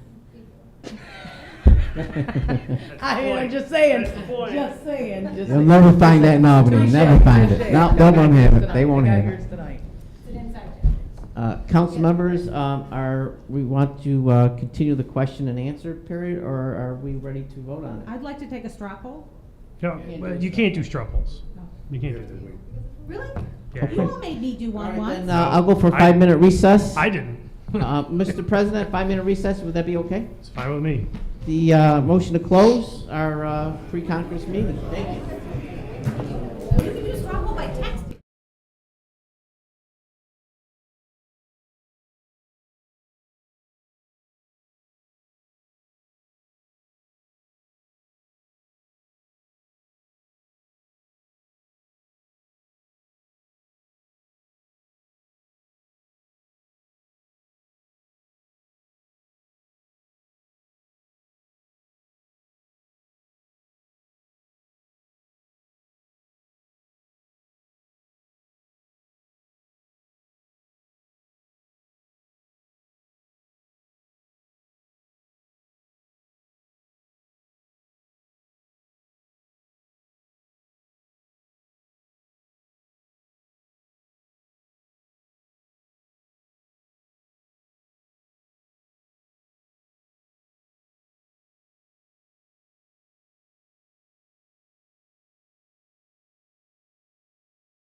7:15, January 4th, 2023. Happy New Year. I'm going to call this meeting to order of the City of Utica Common Council.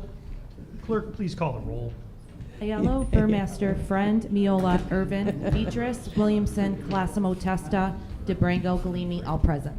Please rise for the Pledge of Allegiance, followed by a moment of silence for the deceased members of the council. Pledge allegiance to the flag of the United States of America and to the republic for which stands one nation under God, indivisible, with liberty and justice for all.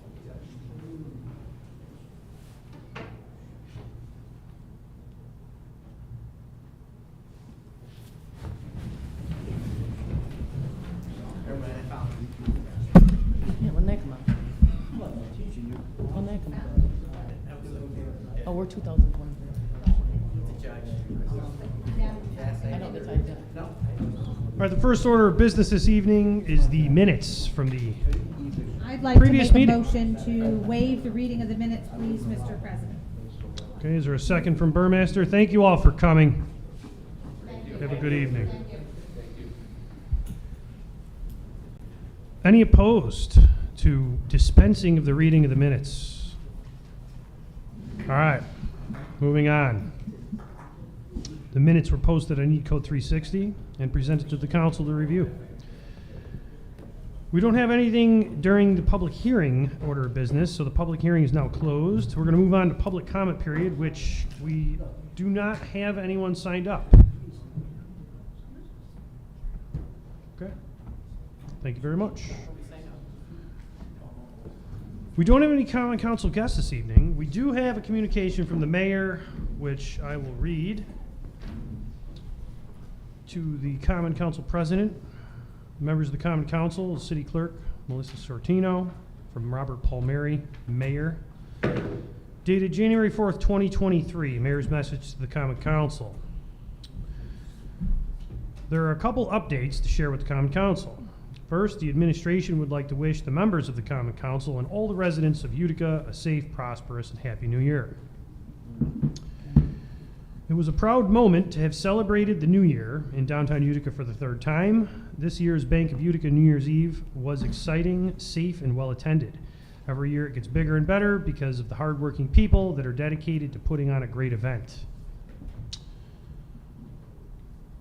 Many thanks to Bank of Utica for leading this celebration and for the recognition it brings each year to the outstanding service that Utica's police and fire departments provide.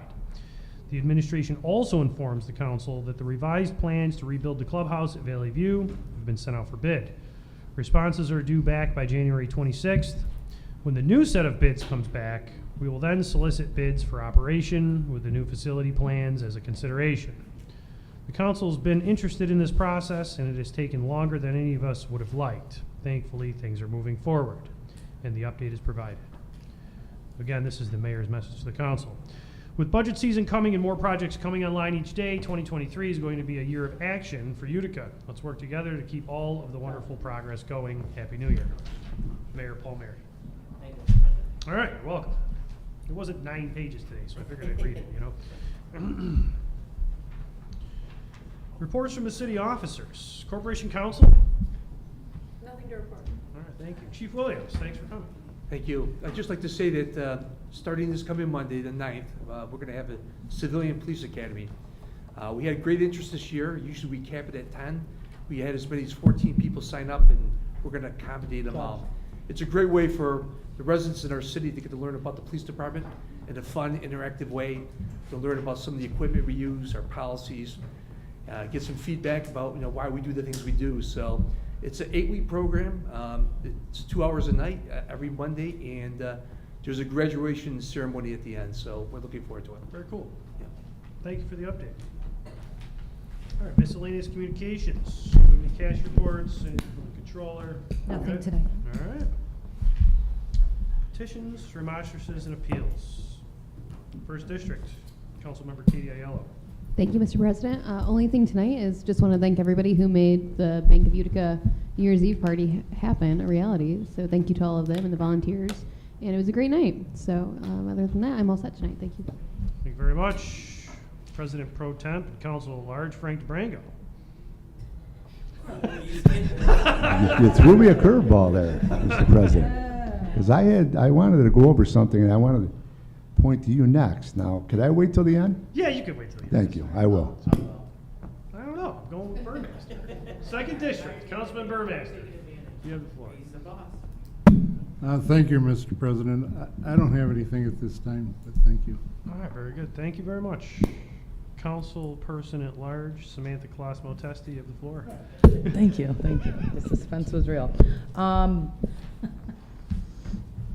New Year, everybody. I enjoyed the holidays at my house. I hosted New Year's, I hosted Christmas Eve, I hosted Christmas Day, so I was kind of glad to get back to school. There was a lot of work over the break, but I got to enjoy it with my kids, and the weather was, somewhat nice, so we got to enjoy ourselves. With that said, budget season's coming up very quickly inside the city of Utica. Hopefully everything's on track, but obviously there's a couple of things that we're going into this new year not finished, and the fire department contract is one of them. That's going to have to be settled, and really truly depending on what the outcome of the arbitrator will be, I think it's would be significant to our city budget if it did rule in favor of the fire department. So I would just encourage whoever is upstairs negotiating on that contract to hopefully get it settled before it actually hurts the city budget more than we can know. With that said, Chief, I kind of just wanted to touch base with you a little bit too. I know there have been several incidences of shots fired inside the city. We had our first homicide the other day, and I wanted to point out some statistics, and this is just me personally, and then I'll let you take it from here. I had asked Deputy Chief Noonan to provide me with some statistics, and I think it's very important for, even us as a body, we talk about, the budget process and hiring and stuff like that, but the city of Utica has had 40 homicides since 2017. And I think it's an important statistic to know that you have close to 90% of those homicides solved with 7 open out of the 40. So the police department definitely does a very good job in cracking down on those cases. And it's an unfortunate statistic to try and be proud of, but at the same time, I think, I want to, commend you guys in your department that it is a very important part to look at. Like, not all criminals are getting away with what's going on. So if you could just touch base. I listened to a couple of your interviews, but since we have you here, I would just like to, hear from you. Sure. The cases are getting harder and harder to make.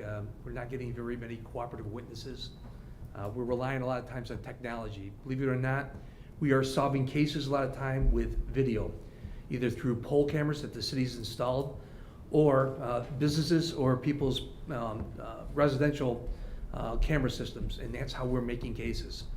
We're also, we're fortunate enough to have a digital forensic lab, and believe it or not, cell phones play a big role in the people who commit crimes. They are deemed to be smartphones for us. They're dumb phones for the criminals because we get a lot of information off that, and it helps us solve cases. So, in this mindset nowadays where we commonly face this mentality of no snitch mentality and no one wants to cooperate, it's even sad when we had a recent homicide and the friends of the victim are saying that they're not going to be a snitch, and the victim wouldn't want them to snitch and tell who the killer was. And that's the mindset that we're facing out there right now. And but I got to give my criminal investigation division a lot of credit. When we have a shooting or homicide, it's all hands on deck. The frustrating part, again, is the lack of cooperation we're getting, and I understand some of it is fair, but some of this is this no snitch mentality, and when it comes to the true definition of a snitch, it isn't a good citizen cooperating with the police as a snitch. A snitch is when 2 people commit a crime or more, and one of them gives up his buddy to get a reduced sentence for himself. That's what a snitch is. And but again, it's all hands on deck. And again, the 10% of the homicides that we have not been able to resolve, we stay in contact with the families. They want closure. We want to be able to give them closure, and it's tough. Some of these cases are very difficult. We have a standard of probable cause to arrest someone, but the standard to go to court is beyond a reasonable doubt. And when we, work with our district attorney's office, they want a lot more information sometimes that, we can give them in some of these cases, but, they're a good partner. And together, we've had some success. Gun violence, when I hear, we put out a press release about a recent shooting that occurred, typically you hear everybody, oh, Utica's bad, and, crime's out of control. In comparison, if you look throughout the state, and we get these statistics for every single city in the state of New York, in comparison, comparable cities, we are doing well. I'm not going to rest our laurels and say that our job is completed, because it's far from that. I want to keep it at 0 if I can.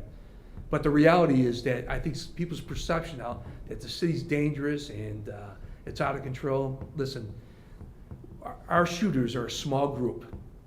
It's people that we target on a daily basis, and we use real-time intelligence from our crime analysis center to go after those people.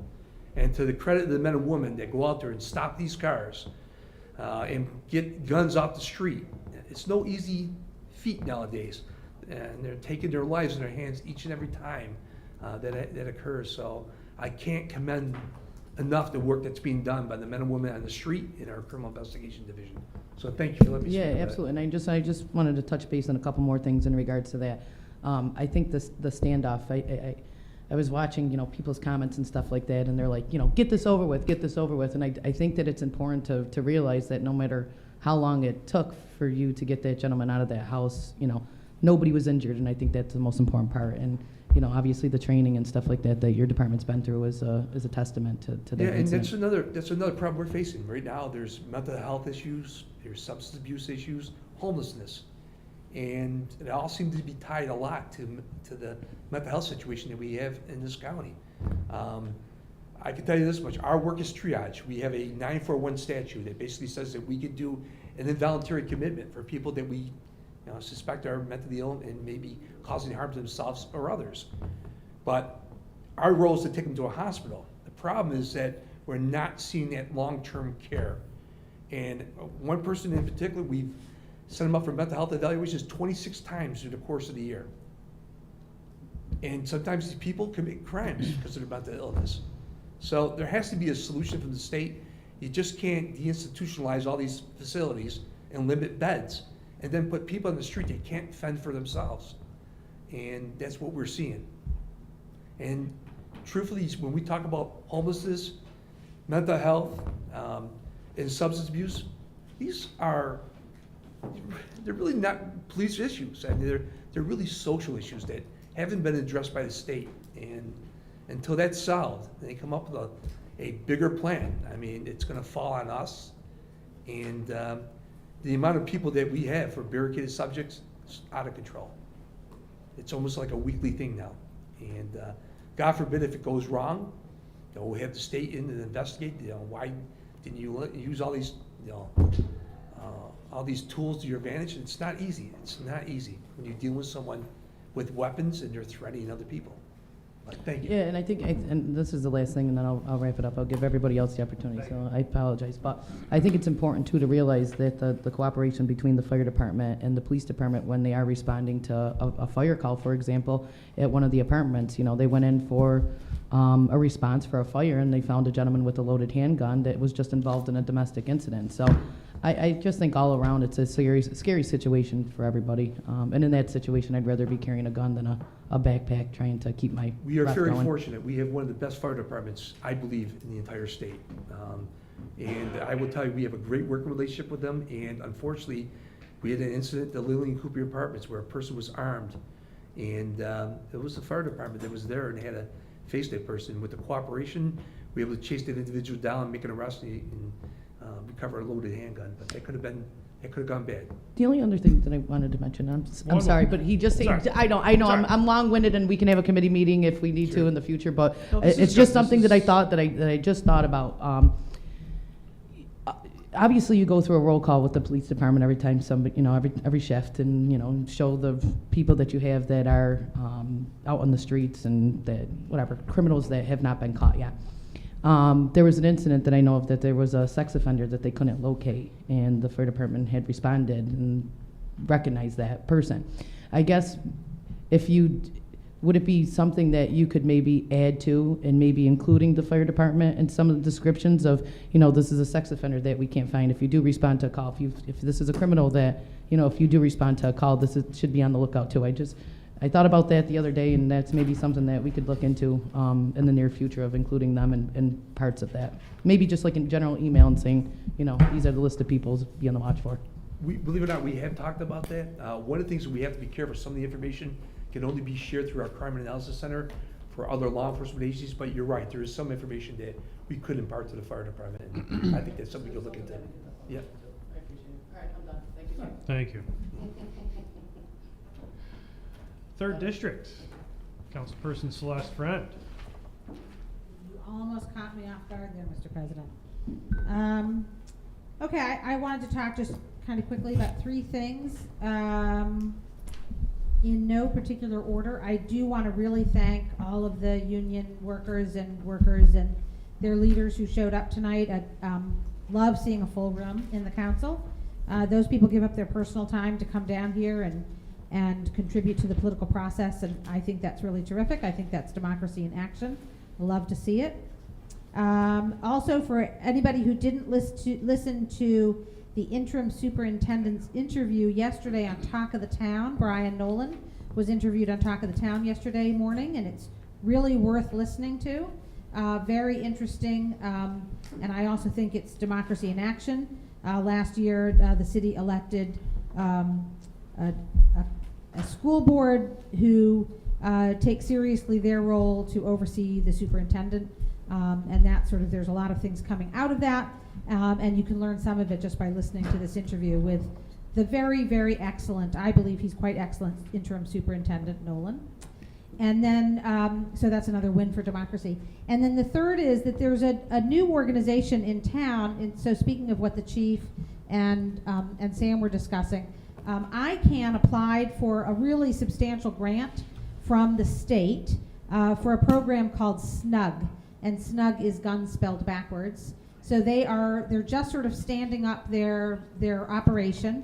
They've hired 4 community interveners, outreach coordinators, and they also have a program coordinator, and they're looking for a social worker, and I know social workers are tough right now. Everybody's looking for social workers. So the organization is called SNUG. I feel I sat down with the program coordinator, Shannon Patterson, and her boss, Lisa Reginelli, and learned a lot about the program.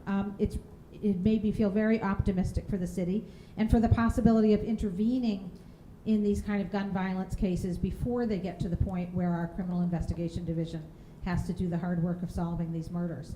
And today there was a rally. It's one of the things that they do. So there was a rally at the intersection of Seymour and Eagle, which is where the recent homicide took place. And this is one of their plans, is to respond to all cases of shooting in the city with rallies. And there was a good turnout there. I would say that there were 40 or 50 people there. Mr. Irvin was there. Lots of people from the community were there. We were there for about an hour. So I really commend SNUG. If anybody wants to learn more about them, I do in fact have a bunch of their little sort of cards which explain their services, etc. I know that they have a good working relationship with the police department. They're new. I think that they show a great deal of potential to really intervene in things before they get tragic. So I really commend them on their work, and that's the kind of thing we need more of in the city. So all around, good day for democracy, rallies and people showing up to council meetings and all of it. So that's what I have. Thank you very much, Mr. President. Thank you.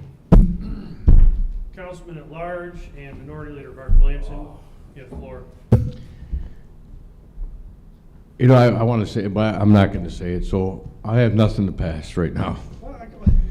I know we're coming up on an election year, and I just want this, every council meeting to turn into a dog and pony show until we get our stuff together before we start bringing people in and making a big mockery out of everything, and then we look like fools in front of everybody because we don't have our stuff together. You know, we should have had a committee meeting on this a long time ago just to get it fixed, but then we bring everybody down, we kind of waste their time.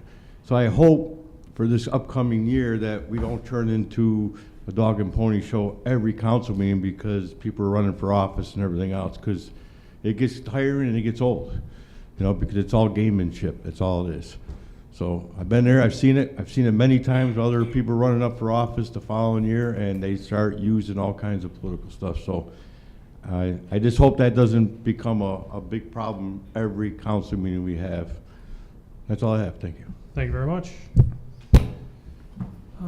Let's see, 4th District and Majority Leader Frank Miola, you have the floor. Mr. President, I have the privilege of passing tonight and yield my time to my colleagues. All right. All right, I'll take his time. 6th. You already took his time. That's why he was yielding. Yeah. 6th District, Councilman Joe Beatrice. Thank you, Mr. President. I want to second Councilman Williamson, his thoughts. I was going to mention something that myself, but I don't have to. I'd also want to thank the police and firemen for what they've gone through in the first week of the new year. So you guys do a great job. Appreciate everything you do, and thank you for being there. And lastly, I'd like to welcome back a person who really enjoys coming to council meetings. His name's Richard Rodrigo. He's out in the crowd there right now. He couldn't come to the meeting last month.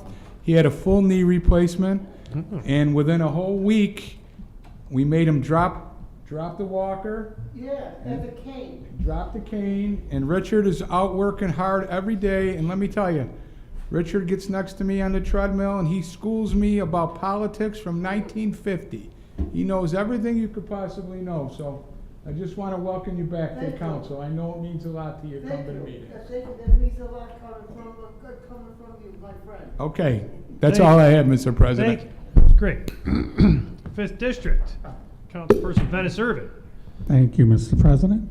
I'd just like to say pretty much the same thing that Councilwoman Testa said about the police department and the fire department. I know with the police department, it's been kind of tough with the way the laws are. And we had a little conversation earlier about that latest shooting. So I know that the laws that are in place right now are preventing them from, keeping some people that may be suspects in custody. So I have to hand it to them. Eventually they do bring people to justice, and that's a good thing. So, and like he was saying, what they have to go through with forensics and everything, it does take a little bit longer to solve cases, but I think they're getting the job done. So, thank you. Thank you. Councilman at Large, President Pro Tem, Frank DeBrango. Thank you, Mr. President. I just want to say Happy New Year to everybody. I happened to be sick New Year's Eve. My whole household was sick. We really couldn't do much. Kind of quiet, lights out, lights down low, but we did watch the festivities on TV. I want to announce that I'm going to be running for mayor in the next 7 days, and I'll be sending out a media blast, and that's going to be at the Doubletree by Marriott, which is the old Hotel Utica, and you'll get the date and time in the next few days, and hopefully it'll be a great campaign, and I look forward to hitting the road. But I do want to ask Mr. President, I don't know if he's got anything going on. Is there anything going on in your life, Mr. President, regarding the mayorship? Well, interesting to put me on the spot, but we'll have to see. Like I said on the radio, the only thing I'll confirm right now is I'm not running for council president. Yeah. Do you have anything else this evening? That is all. All right, thank you very much. All right, we have a full docket, so let's start moving here. All right.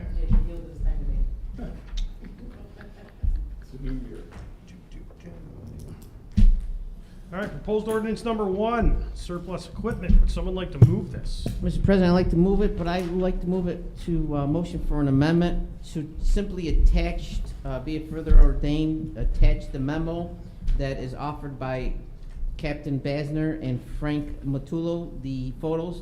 Usually it's not in our not in legislation, but it's just a reference on what stuff is being sold.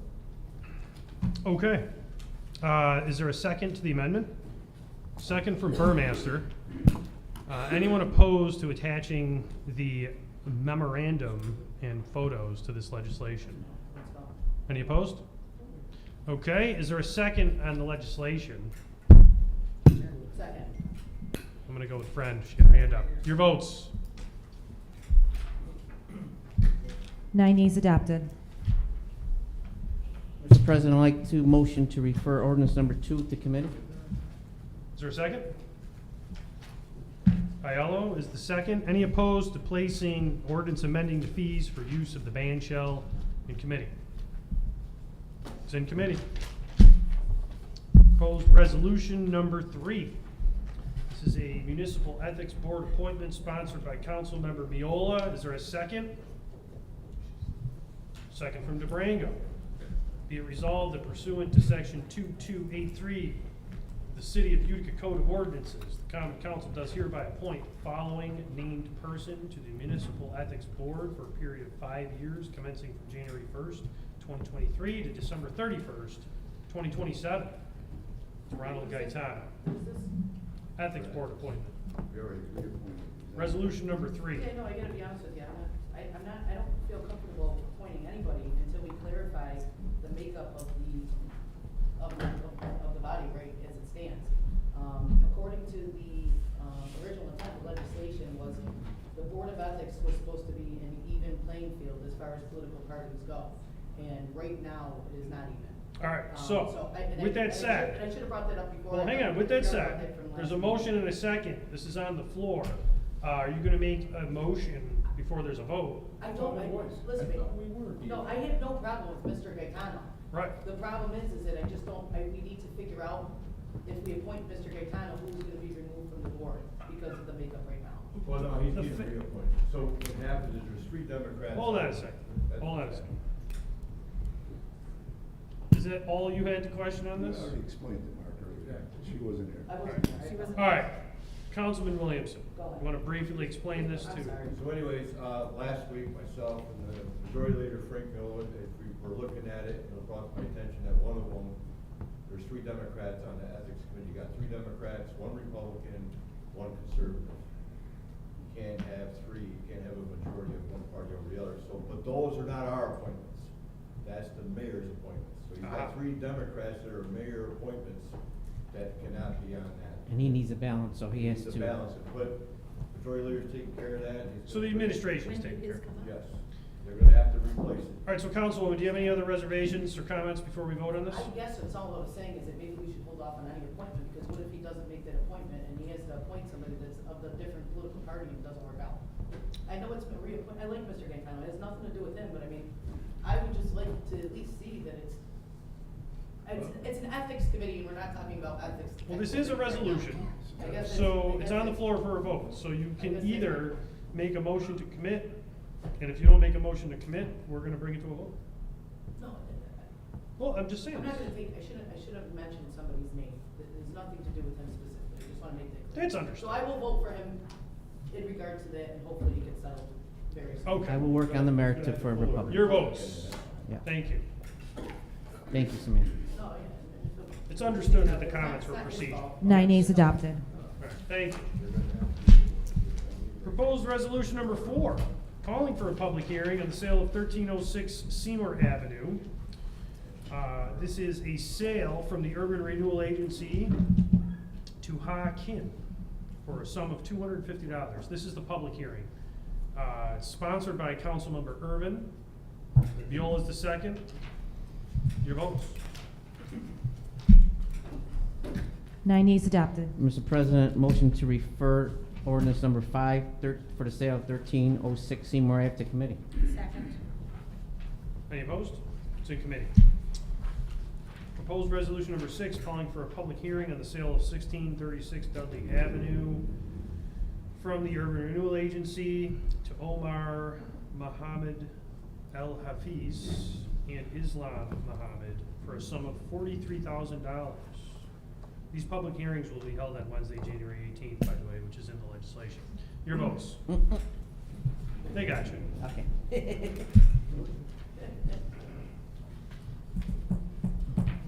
7 and 4. 7, so Mark Williamson, Councilman, your vote. Oh, I'm sorry. 9 yeas adopted. Mr. President, ordinance number 7, I would like to refer to committee for the sale of 1636 Dudley Ave. Thank you very much. second. Any opposed? It's in committee. Okay. Got our memo in there mixed here, so hang on just 1 second. Make sure everything's all right. Yeah, I'm just making sure. Okay, proposed resolution number 8, sponsored by Councilmember Burmaster. Is there a second? Miola's the second. Whereas the Urban Renewal Agency is the owner of 948 and 950 Bay Street, lot 52 and 53. Portion of the lot measuring 1,694.75 square feet has been received from Irene Moskal. The developer plans to consolidate and landscape this property. The sale price is $250. Public hearing is on January 18th.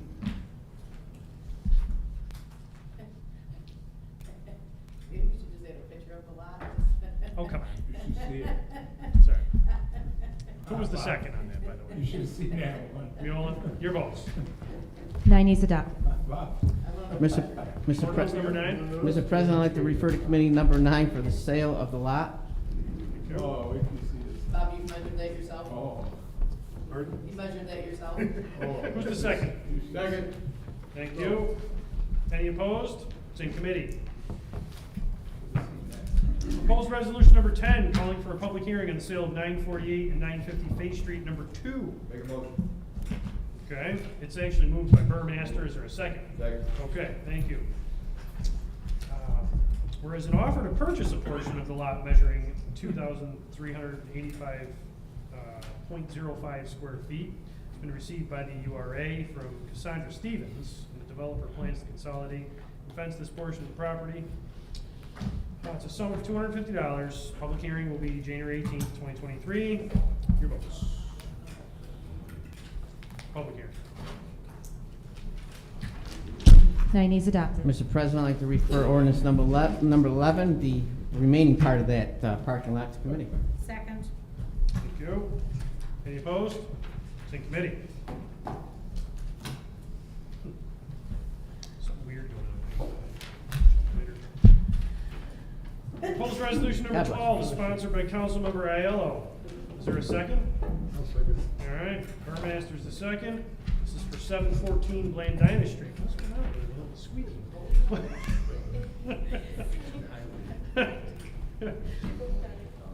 All right.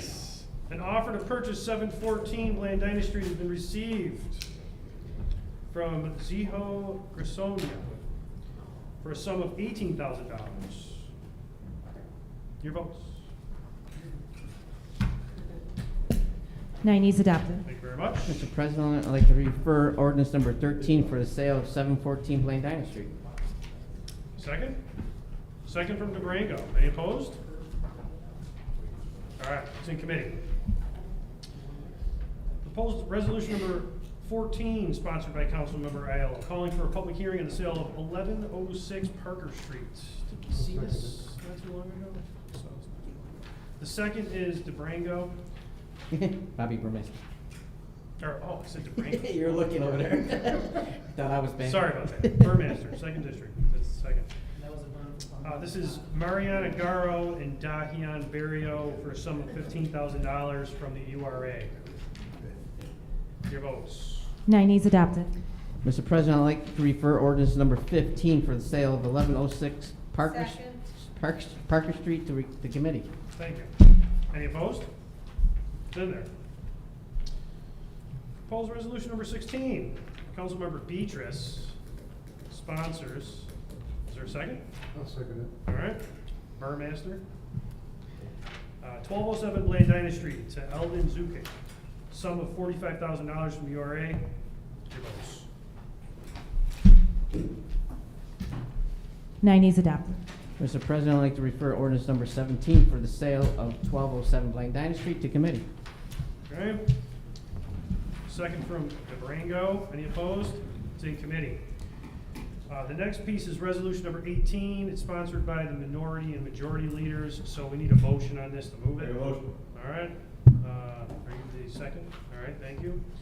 Calling for a public hearing on the sale of 318.42-1-1./2 Lafayette Street. This is from the Urban Renewal Agency to Mohawk Valley Health Systems for a sum of $0.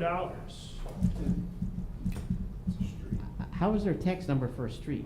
Is that a tax number or a parcel number? It's a parcel number. I never heard of parcel number for a street. That's new. I think this, Two Lafayette, it's number 2 Lafayette Street. right, so The this, parcel number is 3184211. I'm assuming they know more than we know about describing the property, so. so I think what's going on here, there's 2 of these, right? Yeah, the other one's gotta go to committee. Yeah. I think they already own the other piece. Yes. Okay. So I can't remember if this was, we went over this like 2 years ago. I think there might be another discontinuance potentially coming. Let the mayor veto it, I mean, honestly. Alright, regardless. I mean, it's good.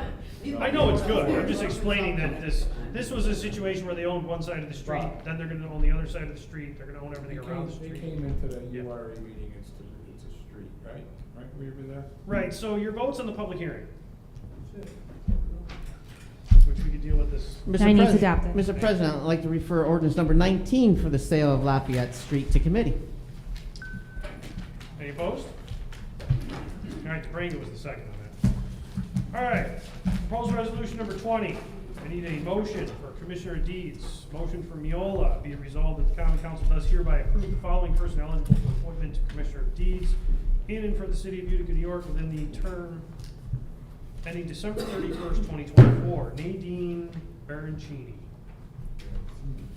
Your votes. Oh, I thought DeBrango seconded that, no? Did you second this? Yeah. Sorry. 9 is adopted. Proposed resolution number 21, I believe there's a request from the floor to read something. Full council, Mr. DeBrango? Okay. Full council, I'll read it. All right, who's moving it? DeBrango. Second. Neil's the second. Are you gonna present it or are you gonna read it? Okay, it's a proclamation honoring the life and contributions of Richard Leo Dick Frank. Whereas Richard Leo Dick Frank passed away on November 9th, 2022 in Ocala, Florida, at the age of 90, while under the care of hospice of Marion County and Ocala Oaks Rehabilitation Center. And whereas Richard Frank had the distinction of being one of the first African Americans to serve as a member of the City of Utica Police Force. And whereas Richard Frank was a star athlete at Utica Free Academy and was well known for his athletic achievements. And whereas upon retiring from the Utica Police Force, he opened a jazz club known as Birdland, which was one of the first African American bars in the city of Utica in the 1960s and 1970s. They had the reputation of welcoming its patrons to a safe environment to hear prominent jazz musicians. In the paper, Utica Phoenix, author Cassandra Harris Lockwood wrote about the venue and its contributions to the black community of Utica. And whereas Richard is survived by his daughters Paula Workman and her husband Edward Workman of Ocala, Karen Reed of Ocala, Jacqueline Jones of Jacksonville, Florida, Marion Frank Smith of Atlanta, Georgia, and Florence Patterson of Charlotte, North Carolina. He was preceded in death by his parents, the late Marion and Paul Frank, and his brothers Johnson, Jackie Frank, and Robert Morhan. And whereas Richard was involved in the Utica community as an employee of the Utica College, and now Utica University, in many roles including Director of Student Activities, Assistant Dean of Students, and a liaison recruiter. And now therefore be it resolved that the Common Council does hereby pay homage to memory of Richard Leo Dick Frank for his many contributions during his lifetime to the city of Utica. Your votes? 9 is adopted. Mr. President, I'd like to remove one piece from committee. What would that piece be? Ordinance number 6 dated 9/21/22. It's amending section 2-29-346. No such use of the convenience stores within 2,000 linear feet of similar existing use, regardless of zoning district in which such existing use is located and measured from lot line to lot line. Is there a second? DeBrango's the second to pull from committee. Is any opposed to pulling this from committee? It's on the floor for a vote.